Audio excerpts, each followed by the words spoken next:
তাহলে যদি আপনি বলেন যে ইউনূস সরকার ক্ষমতায় আসার কারণে ভারত খেপে গেছে, আমেরিকা খেপে গেছে, অমুক দেশ খেপে গেছে, কিন্তু সবাই খেপলে আল্লাহ যদি খুশি থাকে, কথার কথা বলেন। কারণ ইউনূস একটা নবীর নাম রে পাগল, সেই নবীকে আবার মাছে গিলে খাইছিল, হজম করার পারে না।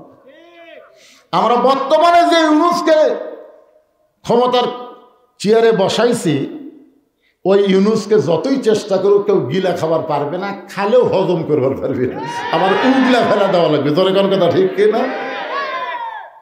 বোঝেননি মালটা কি এখন বুঝতেছেন না? সব সমস্যার সমাধান আল কোরআনের আলো। হ্যাঁ, এখন আর ঘরে ঘরে কথা চলবে না, বলা লাগবে সংসদে। কারণ আগামীতে বাংলাদেশে ভালো দিন আসতেছে, আশা করা যায়। যেভাবে আপনারা হাত তুললেন, আমি তো একটা লোকের হাত নিচু দেখলাম না, আমি খুব খেয়াল করে দেখলাম না, সবাই হাত তুলছে। কারণ আপনারা আওয়ামী লীগ করেন আর বিএনপি করেন আর যে দলই করেন, জাতীয় পার্টি জামাত যেটাই করেন, কোরআনের মাহফিলে যখন আইছেন তখন আপনারা আর ভিন্ন দল নাই, সবাই এক দল হয়ে গেছেন। মসজিদের মধ্যে যখন মানুষ নামাজ পড়তে ঢোকে, আওয়ামী লীগ, বিএনপি, জাতীয় পার্টি, জামাত যে দলের লোকেরা ঢুকুক না কেন, আপনারা বলেন তো প্রত্যেকটা দলের জন্য কি আলাদা কাতার হয় না সব দল এক কাতারে দাঁড়ায়? আমি নিজের চোখে দেখছি ভাই, নিজের চোখে দেখছি। ডান পাশে আওয়ামী লীগ, বাম পাশে বিএনপি, মাঝখানে জামাত। আওয়ামী লীগ চারে গোল সামনে গেছে, জামাত ইসলাম টান দিয়ে বলতে যে কে ভাই কাতার দেখো ভাই, গোড়ালির সাথে গোড়ালি মিল করো। বিএনপি যদি পিছনে থাকে ঠেলা দেখো ভাই পায়ের গোড়ালির সাথে গোড়ালি মিল করো ভাই। জামাত, বিএনপি, আওয়ামী লীগ গোড়ালির সঙ্গে গোড়ালি মিল করে কাতার সোজা করা দেখে ফেরেশতাকায় আল্লাহ, এরা ভাইরা ভিন্ন দল, ভিতরে এক কাতার। আল্লাহ বলতেছে আমার আইন যেখানে চলবে সেখানে কোনো দল থাকবে না, সব দল ভাঙ্গে মুসলমান এক কাতার হবে। তাহলে এই মুহূর্তে আমরা কোনো দল করব না, একটাই দল হবে আমাদের কোরআনের দল। জোরে করে কথা ঠিক কি না? তারপরে সামিয়ানের বেড়ায় যায় যা ইচ্ছাতেই করে, কিন্তু এর ভিতরে যখন আসেন তখন এক দল হয়ে বলা লাগবে আল কোরআনের আলো সংসদে যাব। কারণ সংসদ হলো ট্যাঙ্কি, বোঝেন না? ট্যাঙ্কি বোঝায় 2 কোটি লিটার পানি আটে ঢাকা ওয়াসা কোম্পানি একটা ট্যাঙ্কি বানাচ্ছে। 6টা ডিপ টিউবওয়েল দিয়ে অনবরত ট্যাঙ্কির পানি তুলতেছে। ওই ট্যাঙ্কির পানি আবার পাইপের মাধ্যমে প্রত্যেকটা বাসায় বাসায় সাপ্লাই দিছে। একদিন গভীর রাত্রে ষড়যন্ত্র করে ভারতের শয়তান আর বাংলাদেশের নাস্তিকেরা ওই ট্যাঙ্কির ছাপনা খুলে একটা মরা মোষ ওর মধ্যে ঢুকে দিছে। এখন মোষটা আস্তে আস্তে ফুলে ফুলে গলে গলে ওই পানি মাধ্যমে মিশ্রণ হয়ে পাইপের মাধ্যমে প্রত্যেকটা বাসায় বাসায় পানি চলে যাচ্ছে। আর বাসার লোকেরা গিলাসের মধ্যে পানি নিয়ে বলতেছে ওয়াসাকাহুম রাব্বুহুম শারাবান তাহুরা। এই কোরআনের আয়াত পাঠ করতেছে আর পানি পান করতেছে। আপনার বলেন তো পানি পাক না না পাক? তুমি যতই কোরআন পড়ো পানি পাক হবে না, কারণ ট্যাঙ্কির মধ্যে ময়লা আছে। এই ট্যাঙ্কির নামই হলো সংসদ। জোরে কোন কথা ঠিক কিনা?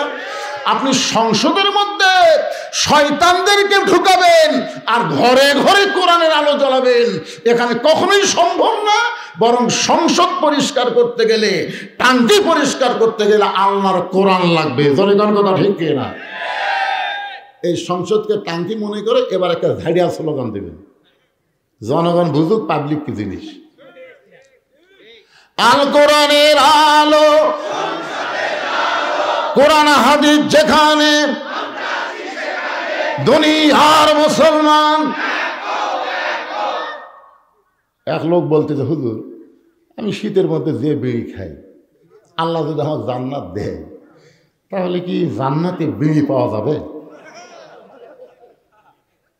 এখন এখানে আওয়ামী লীগ, বিএনপি তারা চিন্তা করতেছে কে রে, সংসদের মধ্যে যদি কোরআন যায় তাহলে হামাকের কি হবি রে? আরে পাগলা, বিড়ি জান্নাতে তো আল্লাহ দিবে না, কারণ বিড়ি খাওয়ার মতন ইচ্ছাই তোমার হবে না।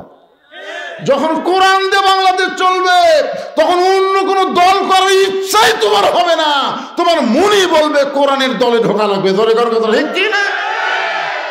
কি মনে করছেন এরকম কোরআনের মধ্যে কি লেখা আছে, কি বুঝতেছেন, কি ওয়াজ শুনতেছেন?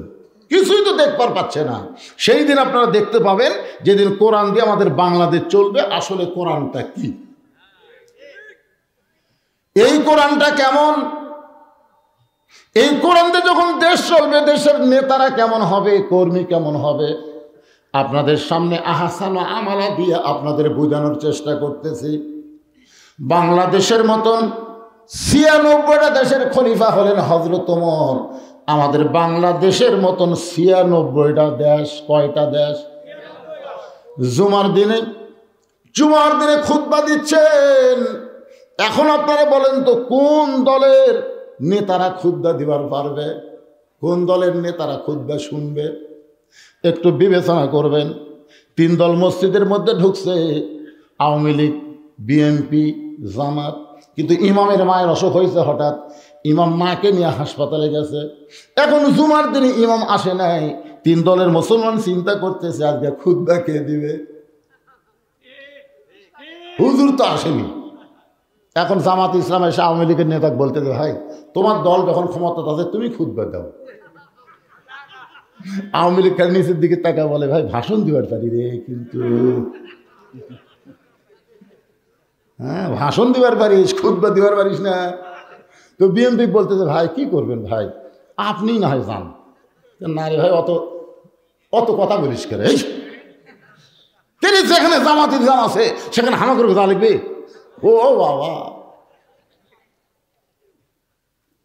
হযরত ওমর যখন খুতবা শুরু করেছেন এমন সময় মাঝখান থেকে একজন মুসল্লি দাঁড়িয়ে বলতেছে আমিরুল মুমিনিন আপনার খুতবা আমরা শুনবো না। ওমর ফারুক বলেন আমার অপরাধ কি? বলে আপনার অপরাধ হলো আমাদেরকে খাটো পাঞ্জাবি দিয়ে আপনি লম্বা জুব্বা পরে খুতবা দিচ্ছেন।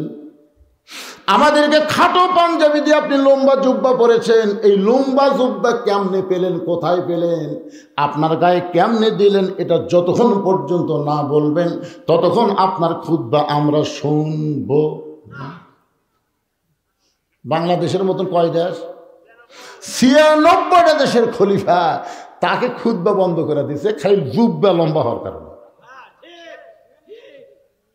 ওমর ফারুকের চোখ দিয়ে দর দর করে পানি পড়তেছে আর মুখটা মুচকি মুচকি হাসতেছে। পানি পড়ার কারণ হলো আল্লাহর কোরআন দিয়ে যখন দুনিয়া চলবে, নেতা যদি ভুল করে একটা সাধারণ মানুষ পর্যন্ত ভুল ধরার সাহস পাবে। আর মুখটা মুচকি মুচকি হাসি হওয়ার কারণ হলো এই ভুল দেওয়ার সাহস যতক্ষণ সাধারণ মানুষের থাকবে ততদিন কোনো খারাপ নেতা বাংলাদেশে আসতে পারবে না। ধরে কোনো কথা ঠিক কিনা? আপনারা বলেন তো 15.5 বছর ভুল ধরতে পারছেন? হযরত শেখ হাসিনা কাছে পর্যন্ত কয়নি। আমরা কি করবো ভাই, একটা ভালো কথা বলবার গেলেও আমরা চারিদিকে আগে তাকাছি। কি দেখতেছেন ভাই, দেওয়ালেরও কান আছে। আপনার বলেন তো দেওয়ালের কান আছে? মানে হাসিনার এত ভয় ঢুকছিল আমাদের ভিতরে, না জানি কখন ধরে নিয়ে যায়। একটু মনোযোগ দিয়ে শুনবেন। এমন সময় আব্দুল্লাহ ইবনে ওমর 30 পারা কোরআনের হাফেজ, 6 লক্ষ হাদিসের হাফেজ। চিন্তা করে দেখেন নেতার বেটার যোগ্যতা কি। 30 পারা কোরআনের হাফেজ, 6 লক্ষ হাদিসের হাফেজ। ওমর ফারুকের ছেলে বাবার পাশে দাঁড়ায় বলতেছে রে নবীর সাহাবীরা, আজকে আমার বাবার জুব্বা লম্বা দেখে তোমরা লোকমা দিয়া বাবার খুতবা বন্ধ করে দিলে। কিন্তু তোমরা কি জানো, তোমরা যখন ঘুম পাড়ো তখন আমার বাবা ঘুমাই না। যেদিন থেকে আমার বাবা মদিনার খলিফার দায়িত্ব পাইছে সেদিন থেকে আমার বাবার চোখে আর কোনো ঘুম নাই। আমার মা বলে স্বামী গো, একা একা আপনি বাহিরে ঘোরেন, আপনার অন্তরে কি ভয় ডর লাগে না? অন্তত আপনার ছেলেকে সঙ্গে করে নিয়ে ঘুরবেন। ওমর ফারুক বলে বিবি রে, আমি খলিফা দায়িত্ব পেয়েছি, আমার ছেলে তো আর দায়িত্ব পায় নাই। আমি খলিফার দায়িত্ব আল্লাহ আমাকে দিয়েছে, আমার ছেলে তো পায় নাই, আমার জন্য ওকে কেন কষ্ট দিব? ও বিবি শোনে নাও, কোরআন দিয়ে যখন রাষ্ট্র চলবে, হঠাৎ করে একটা কুকুর যদি না খেয়ে মারা যায়, হাসরের আদালতে আল্লাহ ওমরকে ছাড়বে না। আত্তাকুল্লাহ হাক্কা তুকাতিহি, আল্লাহর ভয় এমনভাবে কলিজার মধ্যে ঢুকে গেছে, চোরের মতন চুপি চুপি একা একা হযরত ওমর ঘুরতেছে। হঠাৎ দেখতে পাই মদিনার মরুভূমির মধ্যে তাঁবু টাঙ্গাইয়া, ওই তাঁবুর মধ্যে দুইটা ছোট্ট বাচ্চা মা মা বলে কাঁদতেছে, আর বলে মা ক্ষুধা লাগছে, তাড়াতাড়ি খাবার দাও। মা বলতেছে বাবা গোস্ত সিদ্ধ হলি তোমাদের খাবার দেব, একটু ধৈর্য ধরো, ইন্নাল্লাহ মা'আস সাবিরিন।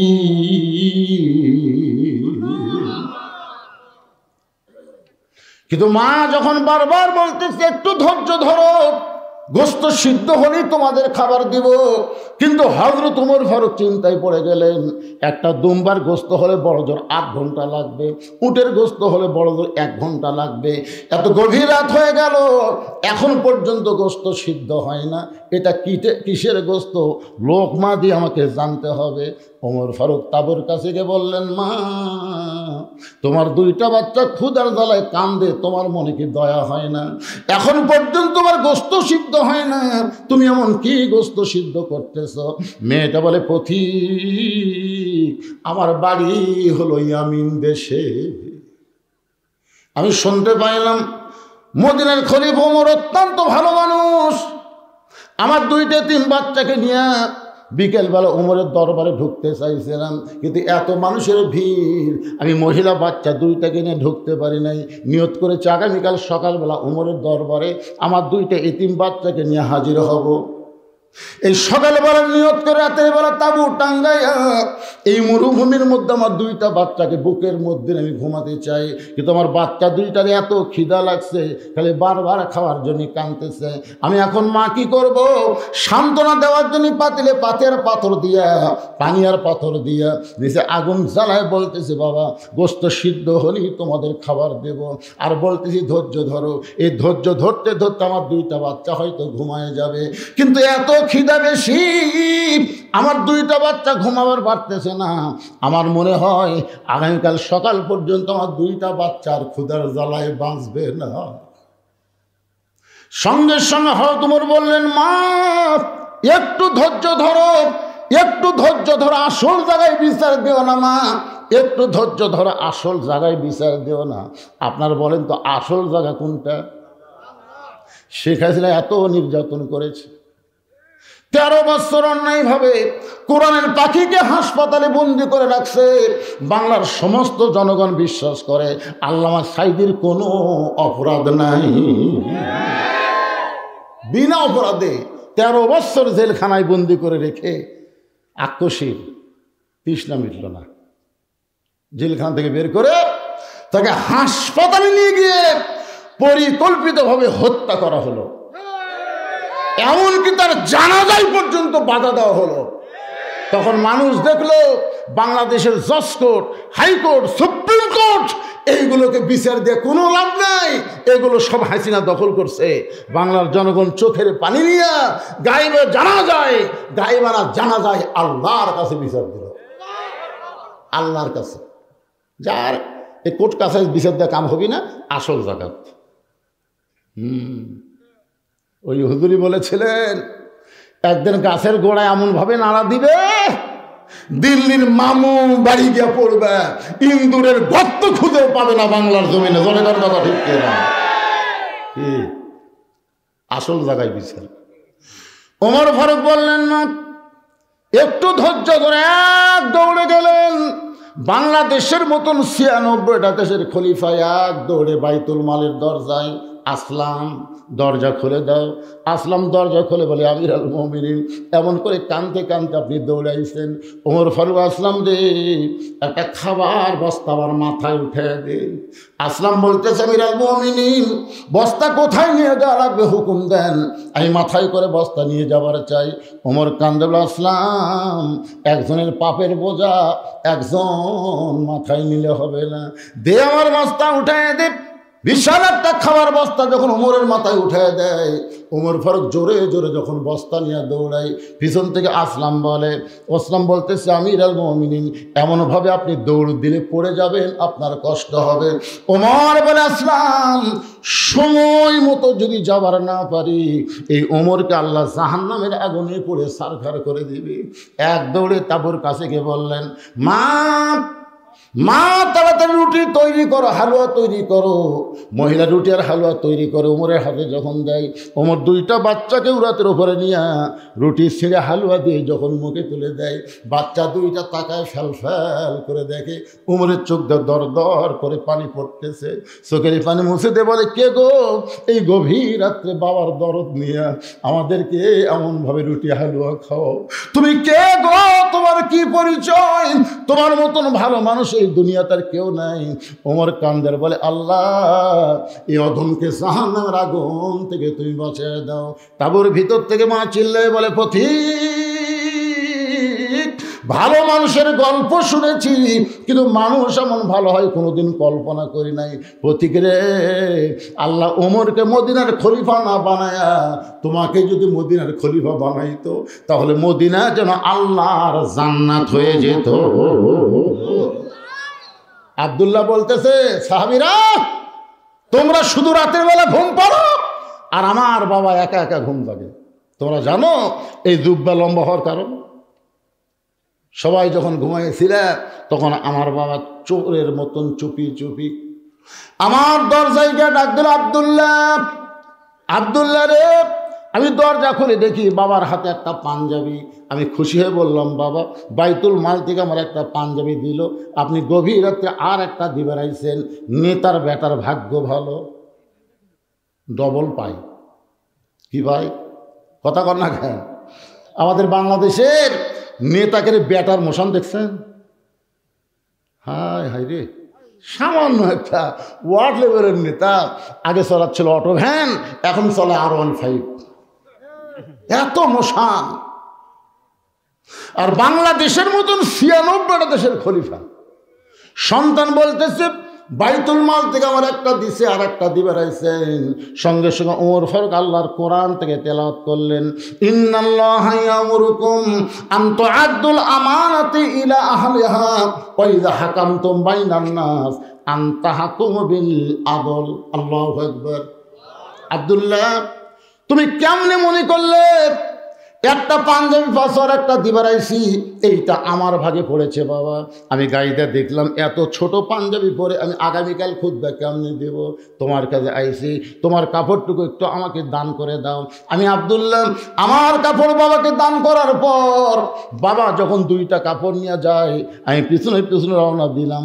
বাবা ঘরের মধ্যে ঢুকে তার পাঞ্জাবি আমার পাঞ্জাবি একত্র করে লম্বা জুব্বা বানায় এখন খুতবা দিচ্ছে। এখন বলো খুতবা শোনা যায় কি না যায়?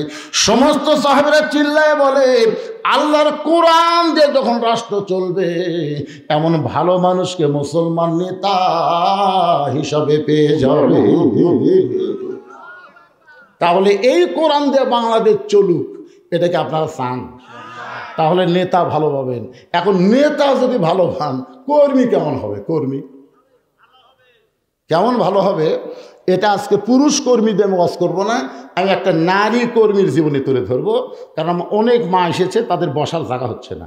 আর এই জন্যই নারী কর্মীর কথা বলবো, কারণ নারীরা যদি ভালো হয়ে যায় তাহলে বাংলাদেশে আর সিজার থাকবে না। জোরে কোন কথা ঠিক কিনা? আর সিজার করা বাচ্চা মানে অস্থির। আমরা উপরে যেগুলো বসে আছি সবগুলো নর্মাল। নর্মাল বোঝেন? বাচ্চা হওয়ার টাইমই বাচ্চা হয়, আর সিজার করা মানে টাইম না হতে কাটতে বার করে দেখি ঘুমই ভাঙেনি। আপনারা বলেন তো এটা কোন মা যে মা সিজার করে? কি বলবো প্রসবের কথা, মা বিনে সেই ব্যথা কেউ তো বুঝিবে না। মাজন ঠেকিয়া সন্তানের দায়, অকালে মা মারা যায়, কেন সে মায়ের ভক্তি করবা না? মায়ের পায়ের তলে জান্নাত, জোরে কোন ঠিক কিনা? কোন মায়ের সিজার করা? আমার মায়ের আছে অনেক, ইসলামে একটা নারী কর্মী কেমন হয়, একটা নারী কেমন হওয়া দরকার। আজকে বাংলাদেশের মাদেরকে ভালো হলে আমরা ভালো বাচ্চা পাবো, আর ভালো বাচ্চা পাইলে আগামীতে বলা লাগবে না, এরা নিজেরাই কোরআনের কর্মী হবে। জোরে কোন কথা ঠিক কি না? এখন তো সব ব্যয় সাইজে আছে, এই ব্যয় সাইজেগুলো সাইজ করা খুব কঠিন। এই জন্য একটা মা যদি ভালো হয়, সন্তান আল্লাহর ওলি হয়। সবাই একটু জিকির করেন ভাইজান, আমার একটু ডায়াবেটিস তো, মুখটা শুকে বেশি যাচ্ছে। জি হ্যাঁ, একটু জিকির করে, একটু পানি, পানি, চা, চা না, চা আমি খাই না, বাদের কিন্তু পানি খাই। জি সবাই একটু জিকির করেন, লা ইলাহা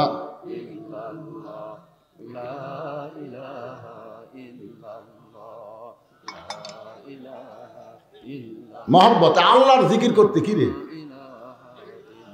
আপনারা যে জিকির করতেছেন এটা কি দয়াল বাবার জিকির? এটা কার জিকির কন? আরো জোরে বলেন। আল্লাহর নবী বলেছেন, কোন ব্যক্তি যদি সারা জীবন পাপ করে আর মরার সময় এই জিকির করতে করতে যদি মারা যায়, শুধু জবানে জিকির জারি থাকার কারণে আল্লাহ তার জীবনের সব গুনাহ মাফ করে দেয়।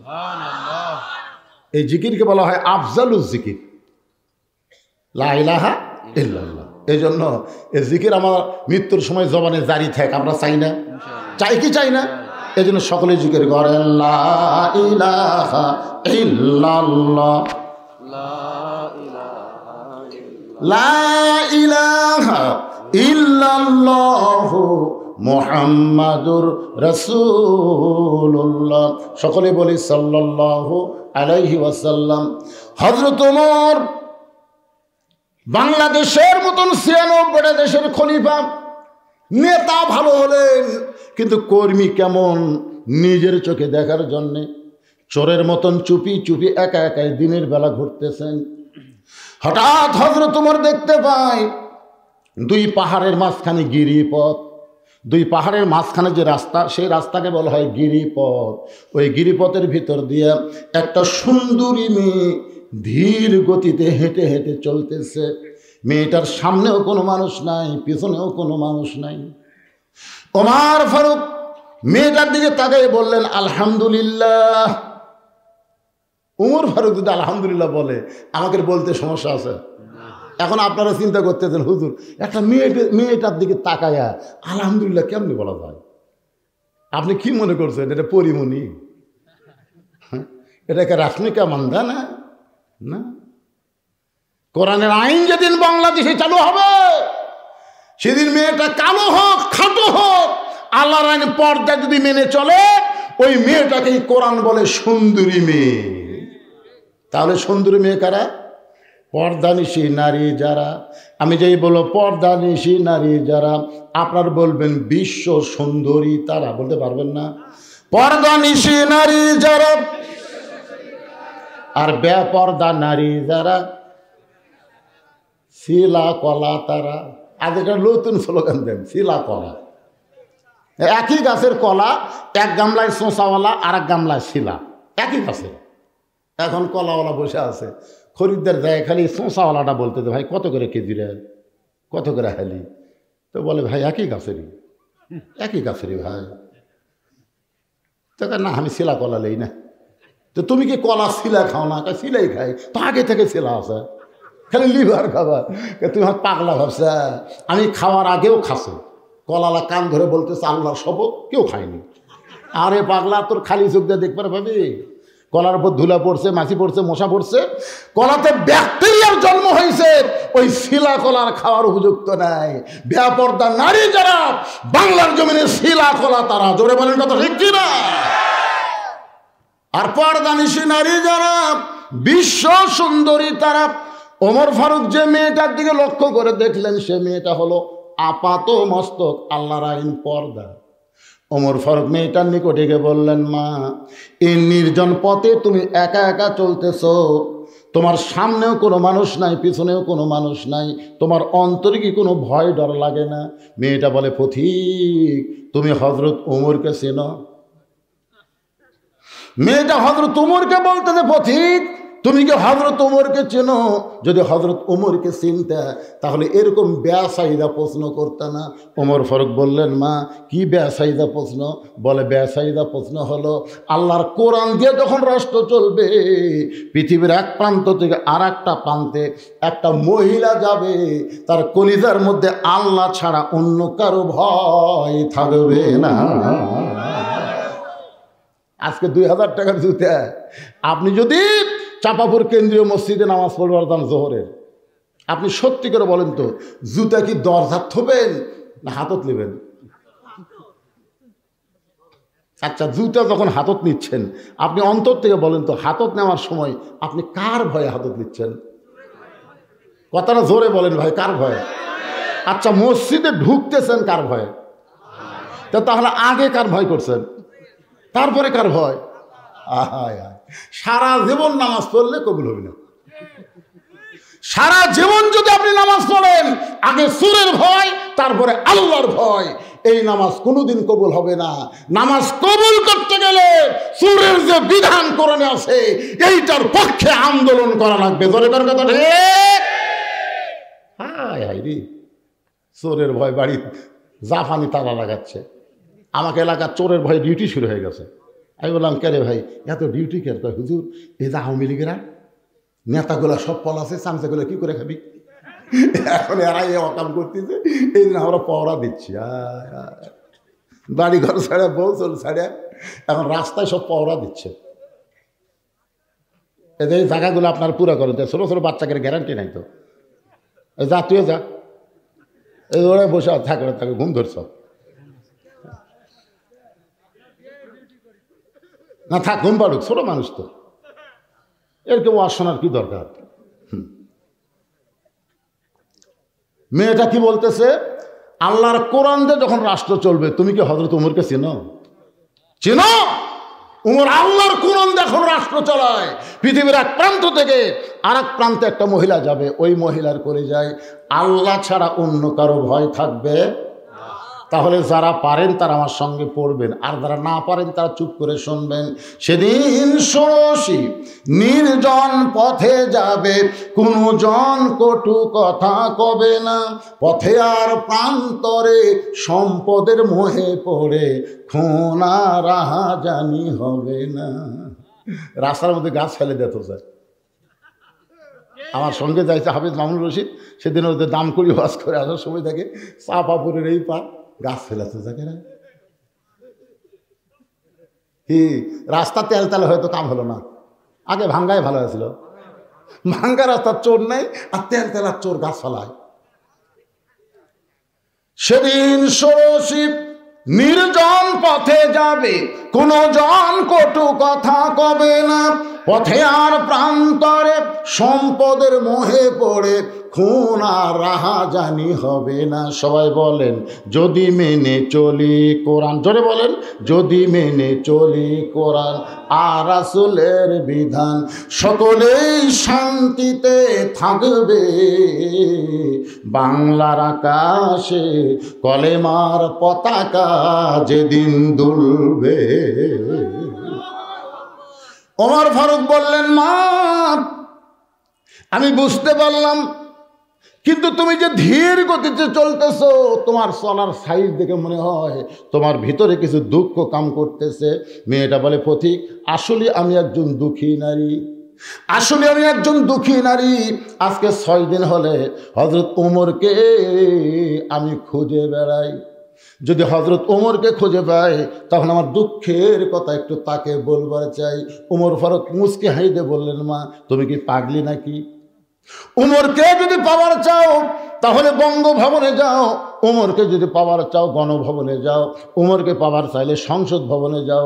তুমি 2 পাহাড়ের মাঝখানে ওমরকে খুঁজতেছো, ওমর কি উট দুম্বা নাকি যে 2 পাহাড়ের মাঝখানে তাকে খুঁজে পাবে? মেয়ে গেল, পথিক রে তুমি জানো না, যেদিন থেকে আল্লাহর কোরআন দিয়ে রাষ্ট্র চলবে, সেদিন থেকে আর নেতা খোঁজা লাগবে না, নেতারাই দুঃখী মানুষকে খুঁজে বেড়াবে। লিল্লাহে তাকবীর। এই আল্লাহর কোরআন দিয়ে যেদিন বাংলাদেশ চলবে, একটা গরিব মানুষকে ধনী মানুষের বাড়ি যাওয়া লাগবে না, বরং ধনীরাই গরিবের বাড়ির দরজায় দরজায় ঘুরবে। বিশ্বাস করতেছেন না? কারণ ধনীদের টাকার শতকরা 2.5 টাকা কাক দেওয়া লাগবে। কথা কন না কেন? কাক। গরিব খালি মশানলে বসে থাকবি, আর ধনীরা খালি টাকা নিয়ে ঘুরবি। তাই রে 2.5 টাকা যদি না দেই, কবরের মধ্যে একটা সাপ হবি, 5টা মাথা, এইরকম বুকুত বসাবি, এমন সোবল মারবি 40 গজ মাটির তলে যাবি। গরিবের তো কোনো ভয় নাই, গরিব খালি মশানলে বসে আছে। ধনী 1 ব্যাগ টাকা লিয়া গরিবের দরজা দরজায় ঘুরতেছে। যে যায়, ভাই আসসালামু আলাইকুম, জাকাতের টাকা হয়, না খায় থাকবো রে, জাকাত খামো না। আমার এক দাদা ছিল, কেউ সে ইফতারির দাওয়াত দিলে বলতো, না ভাই এত কষ্ট করে রোজা থাকছি, ইফতার করে তো সব দেওয়া পারবো না, দরকার পানি খাই ইফতার করবো, তাও কারো বাড়ির যেমন না। আমি বহু বুঝাইছি, দাদা পরের বাড়িতে ইফতার করলে সবের কমতি হবি না, উইও পাবি, আপনি তো দরকারই নেই ভাই, কি দরকার নেই এত কষ্ট করে রোজা থেকে পরের বাড়ি ইফতার করা। বাংলাদেশে এমনও মুসলমান আছে না খায় থাকবে কিন্তু জাকাতের টাকা নেবে না। দরকার কথা ঠিক কিনা? কারণ তাদেরকে বোঝানো হয়েছে জাকাত মানে মানের ময়লা, আর মানের ময়লা কেউ কি সহজে নিবার চায়? 7 দিন ধরে 1 ব্যাগ টাকা নিয়ে ধনী ঘুরতেছে, একটা গরিবও নেই। মনের দুঃখে মরুভূমির মধ্যে গেছে, মরুভূমির মধ্যে গিয়ে দেখে গাছের ছায় একজন বস্তা মাথা বলতে, আলহামদুলিল্লাহ। কে রে ভাই, তোমাকে সালাম দিলাম, তুমি ওয়ালাইকুম না বলে আলহামদুলিল্লাহ কেন? বলে ভাই 1 বস্তা টাকা নিয়ে 15 দিন ঘুরতেছি রে, গরিব পাইনি, তোকে দেখে গরিব মনে করে আল্লাহ শুকুর আদায় করছি, টাকার বস্তাটা লে তো। আমি ঘুরি ব্যাগ লিয়া, তুই ঘুরির বস্তা নিয়ে, তাহলে গরিব গেল কোথায়? জাকাত ভিত্তিক অর্থনীতি যখন চালু হবে, বাংলার জমিনে সুদকে যখন কবর খুঁড়ে দাফন করা হবে, আল্লাহ রহমত বরকতের দরজা খুলে দিবে, আর কোনো গরিব খুঁজে পাওয়া যাবে না। দরকার কথা ঠিক কথা বলে। সুদের 1 টাকা খায়, মায়ের সঙ্গে 42 বার জিনা করার গুনাহ হয়। আল্লাহ রাসূল সুদের পাপের কথা বলতে গিয়ে 3 বার মুখ ভেঙেছে, 3 বার। সুদের সর্বশেষ পাপ এ মুখ ভাব বলবার যে মুখ ঢাকে। সাহাবীরা বলে, হুজুর এমন কি পাপ যেটা বলবার গেছে আপনি মুখ ঢাকেন? রাসূল বলতেছে, যদি ভাবির সাথে, শালীর সাথে, তা বলা যায় যে সুদের 1 টাকা খালে শালীর সাথে, ভাবির সাথে, কিন্তু গর্ভধারিণী মায়ের সাথে। এখন চিন্তা করে দেখেন তো, নিজের গর্ভধারিণী মায়ের সাথে 42 বার জিনা করার গুনাহ হয়। কেবল আপনাকে এলাকার মানে কেউ সুদ খায় না নাকি রে? নাউজুবিল্লাহ জোরে করেন না কেন? জোরে বলে নাউজুবিল্লাহ। আল্লাহর কোরআন দিয়ে যখন রাষ্ট্র চলবে, তখন বাংলার জমিনে সুদকে দাফন করা হবে, জাকাত ভিত্তিক অর্থনীতি চালু হবে। জোরে করেন কথা ঠিক কি না? মেয়েটা বলতেছে, আমি একজন দুঃখী নারী, আজকে 6 দিন হলে হযরত ওমরকে খুঁজে বেড়াই। আমার বিশ্বাস আর 1-8 দিনের মধ্যেই আমি হযরত ওমরকে পাওয়া যাব ইনশাআল্লাহ। কয়দিন? আর মাত্র 1 দিন। যদি 1 দিনের মধ্যে আমি ওমরকে না পাই, তাহলে আসল জায়গায় বিচার দেব। ওমর নেতা হয়ে বৌসল নিয়ে ঘুম পাড়তেছে, আর আমি একটা দুঃখিনী মেয়ে 7 দিন হলে রাস্তায় ঘুরতেছে।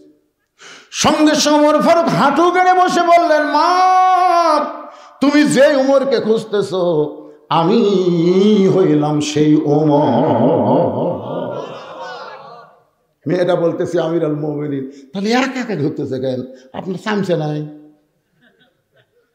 একটা চেয়ারম্যান ঘরে চৌকিদার লিয়া, উপজেলা চেয়ারম্যান ঘরে পুলিশ লিয়া, এমপি ঘরে পুলিশের গাড়ি লিয়া, আর মন্ত্রী আসলে তো আগে পিছিয়ে খালি সব পুলিশ, মনে হয় পুলিশগুলো এমপি মন্ত্রীর। আমাকে রেখে ওলা 15.5 বছর আমরা দেখছি পুলিশেরা যে হারে নেতা পাওনা দিছে, চোরই হবে পাওনা দেয়নি। জোরে কথা কর না কেন ভাই? একটা নেতা গাড়ির থেকে নামলে পুলিশ চারিদিক ঘিরে ধরে, মানে বড় চোর নামলো। আমার ছোটবেলার কথা মনে আছে, আমাদের এলাকার সবচেয়ে একটা বড় ডাকাতের নাম ছিল কাদের ডাকাত। আমার দাদার সাথে আমি বাজারে যাচ্ছি, দেখো 10-15 জন পুলিশ ঘিরা খাড়া হয়ে আছে। আমি বললাম, দাদা ওরা কে? দাদাকে ওরে কাদের ডাকাত রে, অনেকদিন ধরে পুলিশ খুঁজতে চাইটা পাশে ধরি সব দিবি। এখন নেতাকে চেহারা দেখে মনে হয় এরাও কাদের ডাকাত রে। যেভাবে পুলিশ ঘিরে ধরে, ওমর ফারুক বললেন, মা এই নির্জন পথে ধীর গতিতে চলতেছো, 6 দিন হলে আমাকে খুঁজতেছো, এখন বলো তোমার দুঃখ কি? কি দুঃখে তুমি আমারে খুঁজতেছো? মেয়েটা বলে, ইয়া আমিরুল মুমিনিন, আমার জীবনের সবচাইতে বড় দুঃখ হলো আমি 6 বছর বয়সে ঈমান গ্রহণ করছি, শুধুমাত্র ঈমান গ্রহণ করার অপরাধে 12 বছর আমাকে জালিমের জিন্দাখানায় বন্দি থাকতে হয়েছে। শুধুমাত্র ঈমান, অন্য কিছু না। ঈমানটা কি? ইকরার বিল লিসান, তাসদিক বিল জানান, আমল বিল আরকান। মীর কাসেম আলীকে এসে উকিল বলতেছে, স্যার অনেক চেষ্টা করা হলো না, আজকে রাত 12টায় আপনার ফাঁসি কার্যকর হবে। তো মীর কাসেম আলী বলতেছে, ভাই এখন কয়টা বাজে? এখন রাত 9:30। আলহামদুলিল্লাহ, এখন 2.5 ঘন্টা দেরি আছে। তো খামাক 2.5 ঘন্টা চেতন থাকার কি দরকার, আমি ঘুমাই পড়ি ভাই, 2 ঘন্টা পর আমাকে ডাক দিও। উকিল ভাই মানুষ নাকি রে, 2.5 ঘন্টা পর ফাঁসি হবি, তাই বলে 2 ঘন্টা ঘুম পাড়বি? মনে করছে ফাঁসির চিন্তায় পাগলা হয়ে গেছে। উকিল বার হয়ে গেছে, 2 ঘন্টা পর আসা দেখে কন্ডম সেলের মধ্যে নাক দেখা ঘুম পাড়তেছে। হায় সর্বনাশ, 8 ঘন্টা পর ফাঁসি হবি আর এইভাবে ঘুম পাড়তেছে। পায়ের বুড়া আঙ্গুলো লড়াইছে। চেতন ভাই বলতে, কে ভাই সময় আছে? তাই না স্যার, আর 8 ঘন্টা আছে। আলহামদুলিল্লাহ। ওযু করে 2 রাকাত নামাজ পড়ে কোরআন শরীফের 2টা সূরা তেলাওয়াত করলো। একটা হলো সূরা মূল আর একটা হলো সূরা মুজাম্মিল।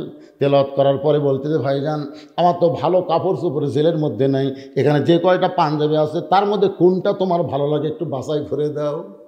উকিল মনে মনে কয়, পাগলা নাকি? সবচাইতে ভালো পাঞ্জাবিটা বাছাই করে যখন দেয়, ওই পাঞ্জাবি গায়ে দিয়ে বলতেছে, ভাইজান একটু আতর সুরমা লাগায় মাথার চুল হাঁচড়াই, দেখো তো আমার তো সামনে আয়না নাই, তুমি বলো তো আমার চুলটা ঠিক মতো হাঁচড়া হলো কিনা। উকিল বলতে, স্যার আপনার ফাঁসি হবে। একটাবার আপনি ফাঁসির কথা বলেন না কেন?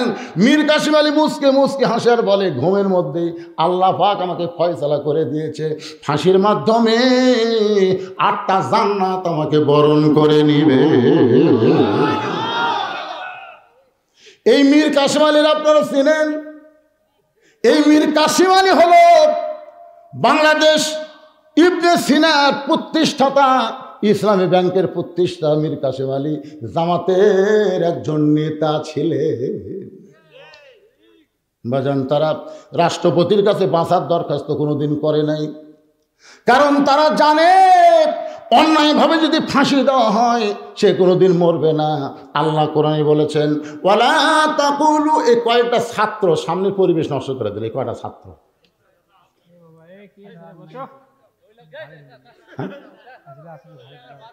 আচ্ছা আর কোন মাদ্রাসার ছাত্র আছে? তোমরা মাদ্রাসার ছাত্র নাকি? না না, মাদ্রাসার তাল বেলেন তো, এরকম ওয়াজ শোনার কি দরকার? এই কিছুক্ষণ পর পর একটা করে উঠবি আর যাবি। আমার মাদ্রাসা আছে আমি জানি তো, পেশাব না লাগলো, পেশাব লাগেনি, ওই বেড়ায় একটু দুষ্টামি করবি। এখন এখন কি করবে? যা দিয়েছে ওই বেড়ায় এসে ঘুরতেছে, ঘুরে ঘুরে আমাকে দেখে পেশাব ফান গেছে, আমার পাশে খারাপ আছে, দেখি কি করে, পেশাব পড়ার কোনো শব্দ নেই, কিছুক্ষণ পর দেখি পানি পড়ার শব্দ।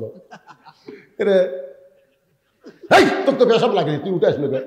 হুজুর ভালো লাগে না, মানে সবসময় বোঝেন না। এই কটা মাদ্রাসার বাচ্চাকে সামনে দিছে, কিছুক্ষণ পর পর একটা করে উঠতেছে। এই ফাঁকা জায়গাটা পুরো, আপনারা একটু পেছনে যান না, পেছনের লোক সামনে আসে।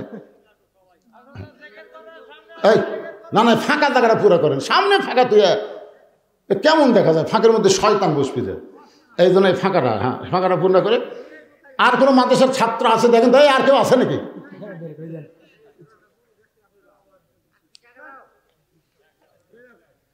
একটু জিকির করে লা ইলাহা ইল্লাল্লাহ, জোরে লা ইলাহা, মোহব্বতে লা ইলাহা।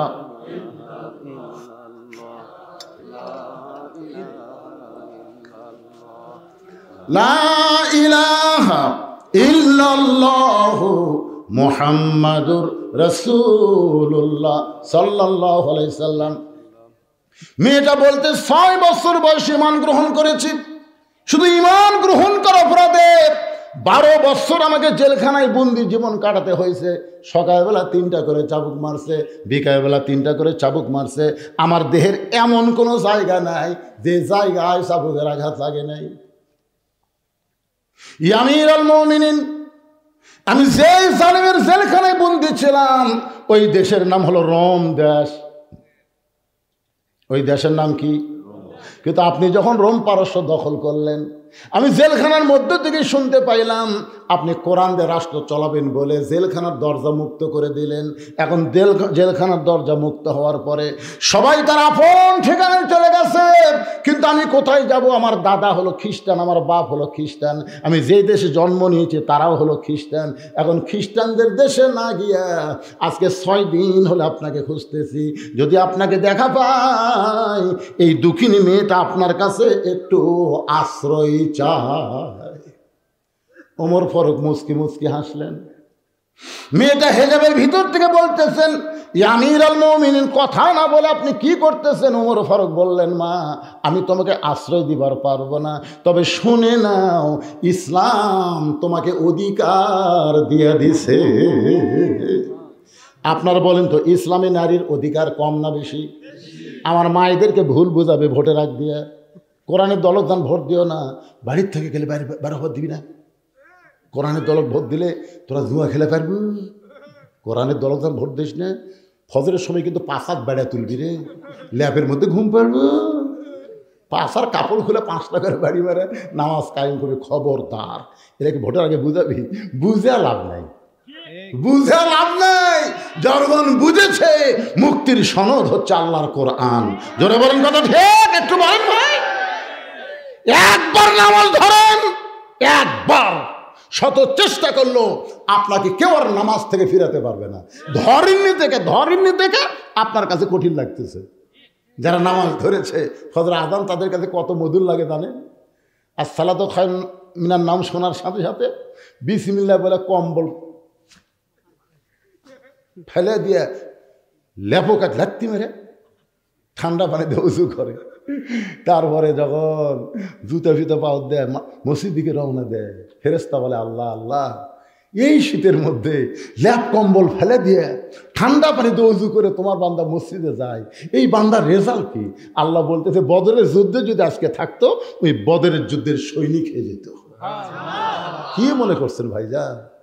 শত চেষ্টা করলো আপনাকে নামাজ থেকে বের করে পারবে না, কারণ নামাজ আল্লাহর এমন একটা ইবাদত, 1 জগ পানির মধ্যে 1 মুষ্টি চিনি দিয়ে ঘন্ট মারলে ওই চিনি যেমন পানির মধ্যে বিলীন হয়ে যায়, প্রত্যেকটা নামাজি বান্দা আল্লাহর মহব্বতে নিজের অস্তিত্বকে বিলীন করে দেয়। জোরে কোন কথা ঠিক কিনা? মেয়েদেরকে ভুল বুঝাবে, কোরআনের দলত ভোট দেন না, ওই মার্কা বাদ দিয়ে কাম করবেন। আজকে আমার মায়েরা শোনেন, ইসলামে আপনাদের কত অধিকার আপনাদেরকে শোনানো বোঝানো হয়নি বলে আপনারা ভুল বুঝতেছেন। মা ওমর ফারুক বললেন, মা ইসলাম তোমাকে অধিকার দিয়েছে। মেয়েটা বলতেছে, আমিরুল মুমিনিন, এই সময় ইসলাম আমাকে কি অধিকার দিল? বলে, তোমার বয়স কত? বলে 18 বছর।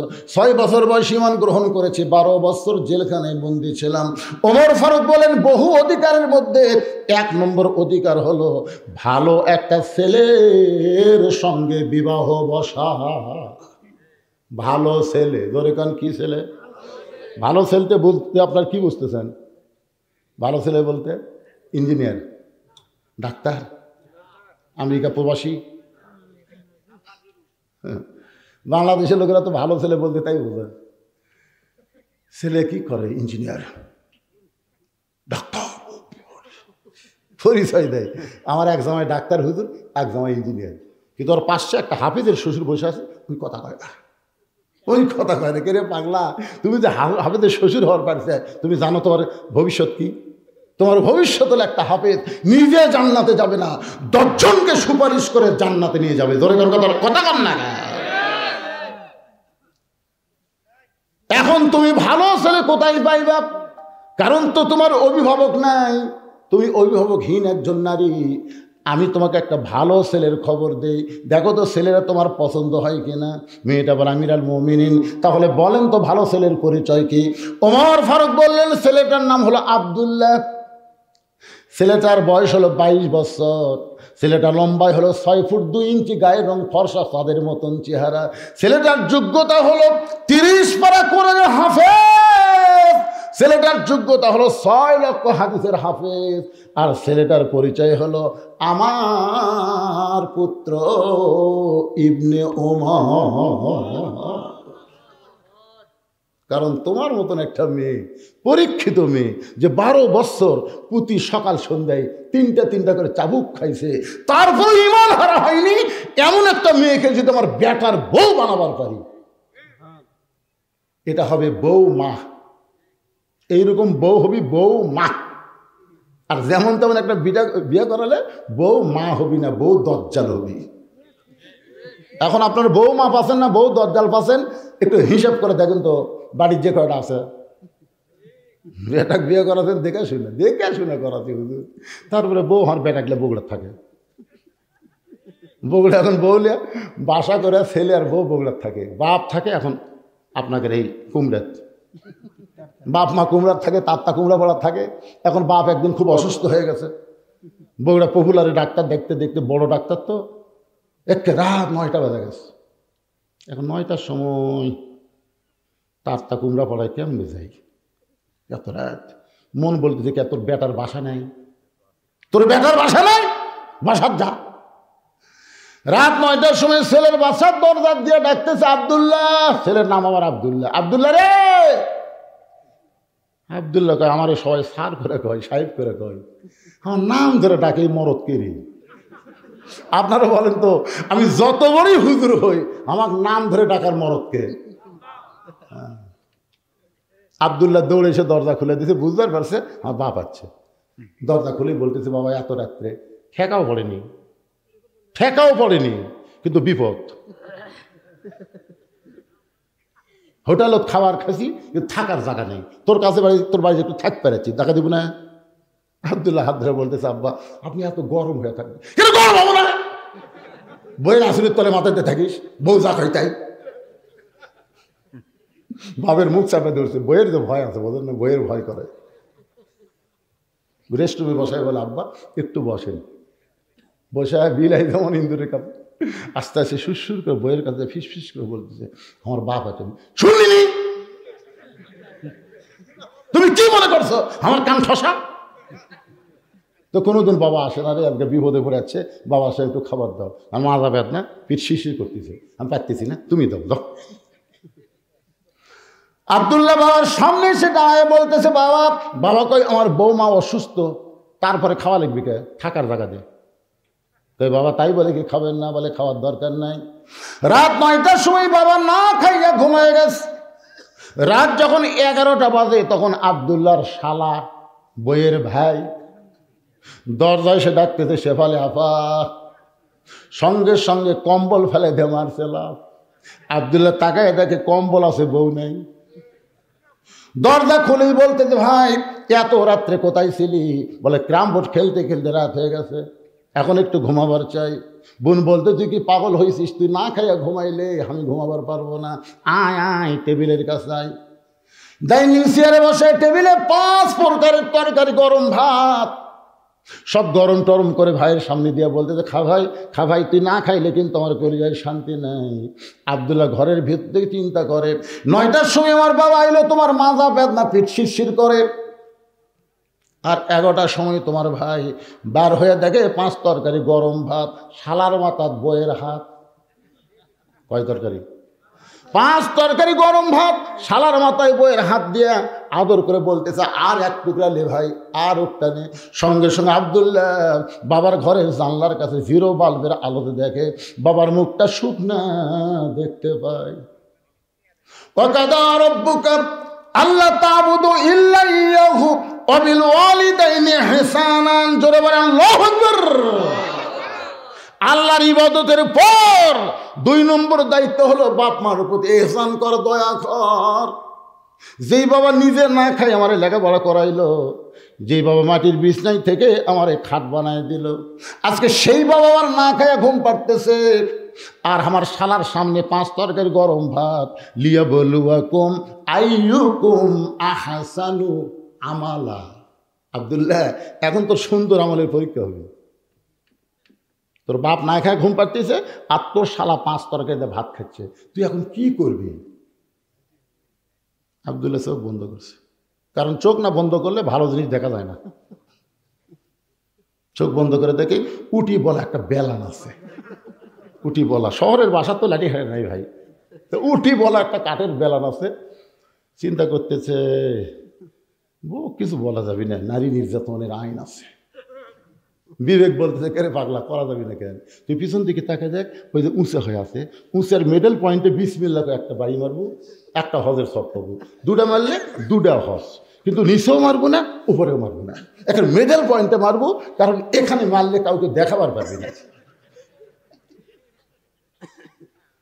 আস্তে আস্তে বইয়ের পাশে আইছে, বউ বুঝবারে পারে নাই, খালি ভাইকে বলতেছে আর এক টুকরা নেই, কারণ ভাই বাপ বোন যখন আসে তখন কিন্তু কোনো দিকে আর খেয়াল থাকে না। ধরে এখন ঠিক কিনা, নিজের ভাই, নিজের বাপ, নিজের বোন, আর স্বামীর ভাই, স্বামীর বোন, স্বামীর বাপ, একবার কোনো দিকে খেয়াল নেই, খালি আর এক টুকরালে। এই সুযোগে আব্দুল্লাহর কলজা চলতেছে, আমার ভাই, আমার বাপ না খায় ঘুম পাড়তিস, তোর ভাই খাবি না, তাও জোর করে বিসমিল্লাহ করে মারছে বাড়ি। যেই বাড়ি মারছে সেই রকম শব্দ, ফুটবলের উপর লাঠি মারে যেরকম শব্দ হয়। আব্দুল্লাহর শালাও দৌড়, বউ দৌড়। শালা চিল্লায় বলে, দুলা ভাই আমার বোনকে মারলেন কেন? আব্দুল্লাহ চোখের পানি নিয়ে বলে, তোর বোন আমার কে হয়? তোর বোনকে আমি কেন মারলাম? তোর বোন আমার কে হয়? আল্লাহ কোরআনে বলেছেন, হুন্না লিবাসুল্লাকুম ওয়া আনতুম লিবাসুল্লাহুন্না। স্বামী হলো বিবির পোশাক, বিবি হলো স্বামীর পোশাক। তোর বোনকে এত ভালোবাসি, আমার জন্ম দেওয়া বাপ মাকে আমি তার গ্রামে রাইখা আজকে শহরে তোর বোনের জন্য আমি বাসা বানাইছি। এত ভালোবাসার পরেও কি জন্য মারলাম? তুই যদি জানবার চাস তাহলে আয়। শালা বলতেছে, আমাকেও মারবেন নাকি? বলে, তোকে মারবো না, একটু দেখাবার চাই। শালার হাত ধরে নিয়ে গেছে, বাবা যেই ঘরে ঘুম পাড়তেছে, বলে, আপনার বাবা কখন আইছে? বলে, 9টার সময়। তোর বোন কইল মাজা বেদনা, পিঠ শিরশির করে, আর 11টার সময় 5 তরকারি গরম ভাত দিয়ে তোকে খাবার দেয়, খাবার চাস না, তারপরে জোর করে খাওয়ায়। এখন বল আমার আমল কি? শালা বলতেছে, আর একটা মারেন, আর একটা মারেন, কারণ এই বাপের আত্মীয় পছন্দ করে, শ্বশুর আত্মীয় 2 চোখে দেখবার পারে না। যারা শুধু বাপের আত্মীয় পছন্দ করে, শ্বশুর আত্মীয় দেখবার পারে না, এরা কোনোদিন বৌমা হবার পারে না। এরা হলো বউ দজ্জাল। জোরে কোন কথা ঠিক না? ওমর ফারুক বলে, মা, তোমার মতন একটা মেয়েকে যদি আমার আব্দুল্লাহর সঙ্গে বিয়েটা দিয়ে আমার বৌমা বানাবার পারতাম, তাহলে আমার জীবন, আব্দুল্লাহর জীবন ধন্য হয়ে যেত। মেয়েটা বলতেছে, আমির আল মুমিনিন, আপনি কিন্তু আমাকে বলেছেন একটা ভালো ছেলের সঙ্গে বিয়ে বসার অধিকার, একটা ভালো ছেলের সঙ্গে বিয়ে বসার অধিকার ইসলাম দিয়েছে। এখন আপনাকে বলতে হবে, আপনার আব্দুল্লাহর চাইতে ভালো কোনো ছেলে কি দুনিয়াতে নাই? ওমর ফারুক বললেন, মা, আমার এই 2 চোখে আমার আব্দুল্লাহর চাইতে ভালো ছেলে তো চোখে পড়ে না। মেয়েটা বলতেছে, আমি একটা ছেলের নাম বলি, দেখেন তো ছেলেটা কেমন। ওমর চুপ করছে, কে রে? 6 বছর বয়সে জেলখানা বন্দি আছে, 12 বছর জেলখানায় বন্দি, জেলখানায় বন্দি, 6 বছর বয়সে মান গ্রহণ করে, 12 বছর জেলখানায় বন্দি। আর সেই মেয়েটা কেমনে ভালো ছেলের নাম বলবে? দেখি তো মা, কোন ভালো ছেলের নাম বলো। মেয়েটা বলতেছে, ছেলেটার নাম হলো হোসাইন, মায়ের নাম হলো ফাতেমা, বাবার নাম হলো হযরত আলী, আর নানার নাম হলো মুহাম্মাদুর রাসূলুল্লাহ। এখন আপনি বলেন, এ হোসাইন ভালো না আব্দুল্লাহ ভালো? আপনাদের কাছে না তো, মেয়েটা উমরের কাছে প্রশ্ন করেছে। এখন আপনি বলেন, আপনার আব্দুল্লাহ ভালো না হোসাইন ভালো? সঙ্গে সঙ্গে উমর ফারুক বললেন, সাইদুস শাবাবি আহলেল জান্নাহ, সাইদুস শাবাবি আহলেল জান্নাহ হাসান ও হোসাইন রাদিয়াল্লাহু তাআলা আনহুমা। জান্নাতি যুবকদের সর্দার হবে 2 জন, একটা হাসান আর একটা হলো হোসাইন। আমার আব্দুল্লাহর চাইতে হোসাইন আল্লাহর কাছে কোটি কোটি গুণ ভালো। উমর ফারুক বললেন, ইয়া রাসূলুল্লাহ, জোহরের প্রথম রাকাতে আপনি প্রথম সেজদায় 3 বার সুবহানাল্লাহ আলা বলেছেন, কিন্তু দ্বিতীয় সেজদায় এত লম্বা দিলেন, আমরা 100 বার সুবহানাল্লাহ আলা বলি, তাও মাথা তোলেন না। আমার এক সময় সন্দেহ হলো হয়তো আপনি অসুস্থ হয়ে গেছেন। কিন্তু একসময় মাথা তুলে আপনি 2 রাকাতও ঠিক পড়ালেন, 3 রাকাতও ঠিক পড়ালেন, 4 রাকাতও ঠিকই পড়ালেন, কিন্তু এই প্রথম রাকাতে দ্বিতীয় সেজদা এত লম্বা কেন? আল্লাহ রাসূল বলেন, ওমর তোমরা সবাই যখন সেজদাত ছিলে, আমিও যখন সেজদাত ছিলাম, ওই ফাঁকে হোসাইন কুদ থেকে সুর করে আসে আর পিঠের উপর চড়ছে। এখন পিঠের উপর চড়ে যতক্ষণ বসে থাকে আমি মাথা তুলবার চাই, কিন্তু আমাদের মালিক আল্লাহ বলে, হুজুর যতক্ষণ হোসেন বসে থাকবে আপনার পিঠে, আপনি সেজদা থেকে মাথা তুলবেন না। আপনি যেমন হোসেনকে ভালোবাসেন, আমি আল্লাহ তেমন ভালোবাসি। জোরে কোন সুবহানাল্লাহ। সেদিন থেকে হযরত ওমর বুঝেছেন, নবীর পিঠের উপর চড়ে বসলে যেই হোসেনকে আল্লাহ নামাতে নিষেধ করে, সেই হোসেনের চাইতে ভালো ছেলে দুনিয়াতে আর কেউ নাই। ওমর ফারুক বললেন, মা আমি জীবনে ঘটকালি করে নাই, আজকে প্রথম ঘটক হব। মেয়েটাকে নিরাপদ আশ্রয় দিয়া হযরত ওমর ঘটক হইয়া হযরত আলীর বাড়ির দরজা দিয়া সালাম দিলেন, আসসালামু আলাইকুম ইয়া আহলাল বাইত আম্মা সাইলা ফালা তানহার। হযরত আলী ঘরের মধ্য থেকে চমকে গেলেন, যে ব্যক্তি সালাম দিল সে নিশ্চয় হযরত ওমর হবে, কিন্তু যে আয়াতে কারিমা তেলাওয়াত করলো সে আয়াতটা হলো আম্মা সাইলা ফালা তানহার, সাইল কারীকে কোনো অবস্থায় ফিরানো যাবে। ওসমান গনিকে একদিন আল্লাহ নবী ডাক দেন, ওসমান আল্লাহ তোমাকে অনেক সম্পদের মালিক বানা দিয়েছে। ওসমান গনি বলে, ইয়া রাসূলুল্লাহ কত সম্পদ, আমি আপাতত হিসাব দেওয়ার পারবো না, তবে একটা হিসাব আছে, সেটা হলো আমার যতগুলো গুদাম আছে, এই গুদামের তালা লাগানোর পরে যে চাবি, এই চাবি টানতে যায় একটা উট হিমশিম খায়। তাহলে চিন্তা করে দেখেন কতগুলো গুদামের তালা লাগাছে, এই তালার চাবি একটা উটের পিঠের উপর দিলে সেই উট হিমশিম খাওয়া যায়। তখন রাসূল বলতেছে, আল্লাহ যদি সব সম্পদ তোমার কাছে ফেরত চায়, যদি ওসমান আমার সম্পদ আমাকে ফেরত দাও, তখন কি করবা? ওসমান গনি উটের রশি ধরে নবীর কাছে যে বললেন, হুজুর খালি সম্পদ না, এই উটটাও দিয়ে দিলেন, চাবি সহ উটটা আপনাকে দিয়ে দিলেন। রাসূল আসমানের দিকে তাকায় আছে, আল্লাহ কি কয়? আল্লাহ বলতেছে, ইয়া রাসূলুল্লাহ আজকে তো আমার ডিগ্রি শেষ, আমার গানি ডিগ্রি আজ থেকে আমি ওসমানকে দিয়ে দিলাম। যেরকম সুবহানাল্লাহ। এখানে একটা আমাকে কাগজ দিয়ে বলতেছে, হুজুর এই যে মাহফিল করেছে, এই মাহফিলের খরচ বাবদ আপনি সবাইকে একটু বলবেন, কারণ রাত বেশি হলে যা হয়, এখন ঘড়ির দিকে তাকায় দেখেন রাত প্রায় 12টা বাজত, কিন্তু উঠতেছে, রাত বেশি হলে যা হয় আর কি। এই জন্য আল্লামা সাঈদী হুজুর জীবনে 12টা পর্যন্ত তাফসীর করেনি, এসার পরে ওয়াজ শুরু, 10টার মধ্যে শেষ। এখনকার বেশিরভাগ তাফসীর তাই হচ্ছে, মানুষ কিন্তু আর বোকার দিন নাই। যেরকম ঠিক কিনা? একটু বলতেছে হুজুর গামছা ভিতরে দেওয়া হবে 10, 20, 50, 100 টাকা করে, কেউ যদি মন চায় এই কোরআনকে ভালোবেসে কোরআনের মাহফিলের জন্য দান করবে। আপনাদের কাছে যদি ব্যাগ যায় আপনারা দিবেন না? কারা কারা দিবেন আল্লাহ একটু হাত দেখেন তো দেখি। যারা দিবেন, যা পারেন, অল্প হোক বেশি হোক, যা পারেন দিবেন। পারে এর মাঝখানে কয়টা মুরব্বী হাত তুললো না, কেন হাত তোলেন না কেন? দিবেন না আপনারা? মাশাআল্লাহ, হাত নামান, সবাই দিবে, সবাই দিবে। আপনারা দেখবেন এই সময় কিন্তু আবার মিন শাররিল ওয়াসওয়াসিল খান্নাস, মসজিদের বাক্স যখন, দান বাক্স যখন মুখের সামনে আসে, আসে না ভাইজান? আপনাদের মসজিদে আদায় করে না? সবার সামনে দান বাক্স আসে না? কথা কয় না, এবারে আসে না? তখন আপনার পকেটে কিন্তু দেখবেন, খেয়াল করে 4টা লোট আছে। একটা হলো 500 টাকার লোট, একটা 200 টাকার লোট, একটা 100 টাকার লোট, একটা 10 টাকার লোট। আপনি বলেন তো কোনটা দিবেন? আপনি দিবেন 10 টাকা, কিন্তু আল্লাহ পছন্দ করে কোনটা? আল্লাহ কোরআনে বলেছে, লান তানালুল বিররা হাত্তা তুনফিকু মিম্মা তুহিব্বুন, যেই নোটটাকে তুমি বেশি মহব্বত করো ওইটাই আল্লাহ দিয়ে দাও। আল্লাহ দেওয়া মানে তোমারই থাকা, দুনিয়ার ব্যাংকে জমা হবে না, জান্নাতের ব্যাংকে তোমার নামেই জমা করা হবে। এখন ব্যাগ যদি যায়, এখন ছিঁড়া ভাঙ্গা চুরাটাই দিবেন নাকি? হ্যাঁ, এই সময় কেউ উঠবেন না, আল্লাহর রাস্তায় বলতেছি। দান করার পরে আপনি উঠে যান, অসুবিধা নেই। যে ঘটনা ধরছি শেষ পর্যন্ত আমি বলবো, তাতে যদি অর্ধেক লোক যায় যাক, কিন্তু আগে কামটা হয়ে যায়। দেন ব্যাগ ঢোকে, না ব্যাগ ঢোকো, ভিতরে ব্যাগ ঢোকো, ঢোকা আল্লাহ পিছন দিকটা ঢোকো। কোন দিকটা ঢোকে রে? মাছ কোন দিক দিয়ে বার হয়? সেই মুহানের দিকে যাও। হ্যাঁ যাও, শুরু করে দাও, আদায় শুরু করে দাও। বাবা আমার মায়েরা যারা বসে আছেন, আপনাদের আলোচনা আজকে বেশি হচ্ছে, মা খুশি হয়ে প্রাণ খুলে আপনারাও দান করবেন। এখানে এমন আল্লাহর বান্দা থাকতে পারে এই কোরআনকে মহব্বত করে 1000, 2000 টাকা দান করবে, 1000, 2000 টাকা ব্যাগের মধ্যে না দিয়া আপনার টেজে দিবার পারবেন। যে হুজুর আমি আগামী বছর মাহফিলের জন্য 5,000 টাকা দান করলাম, 1,000 টাকা দান করলাম, 500 টাকা দান করলাম। এখানে প্রধান অতিথি, বিশেষ অতিথি, অনেক অতিথির নাম বিজ্ঞাপনের মধ্যে রয়েছে। তারা ব্যাগের মধ্যে না দিয়ে এখানে হাতের মধ্যে দিবেন। এমন কোন আল্লাহর বান্দাকে আছে এই কোরআনকে মহব্বত করে 10,000 টাকা, 5,000 টাকা, এমনকি 1,000 টাকা দান করবেন? এরকম কোন আল্লাহর বান্দা যদি থাকে ব্যাগের মধ্যে না দিয়ে তেজে আল্লাহর রাস্তা আপনার দিবেন, কোরআন বুলন্দ হয়ে যাবে, আল্লাহ খুশি হবে। মেহেরবানি করে আসবেন ভাইজান।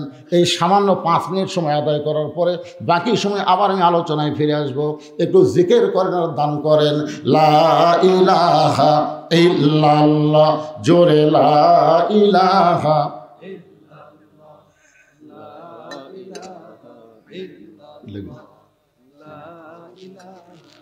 জিকির করতে দেখছেন, জবান খোলেন না কেন ভাইরে?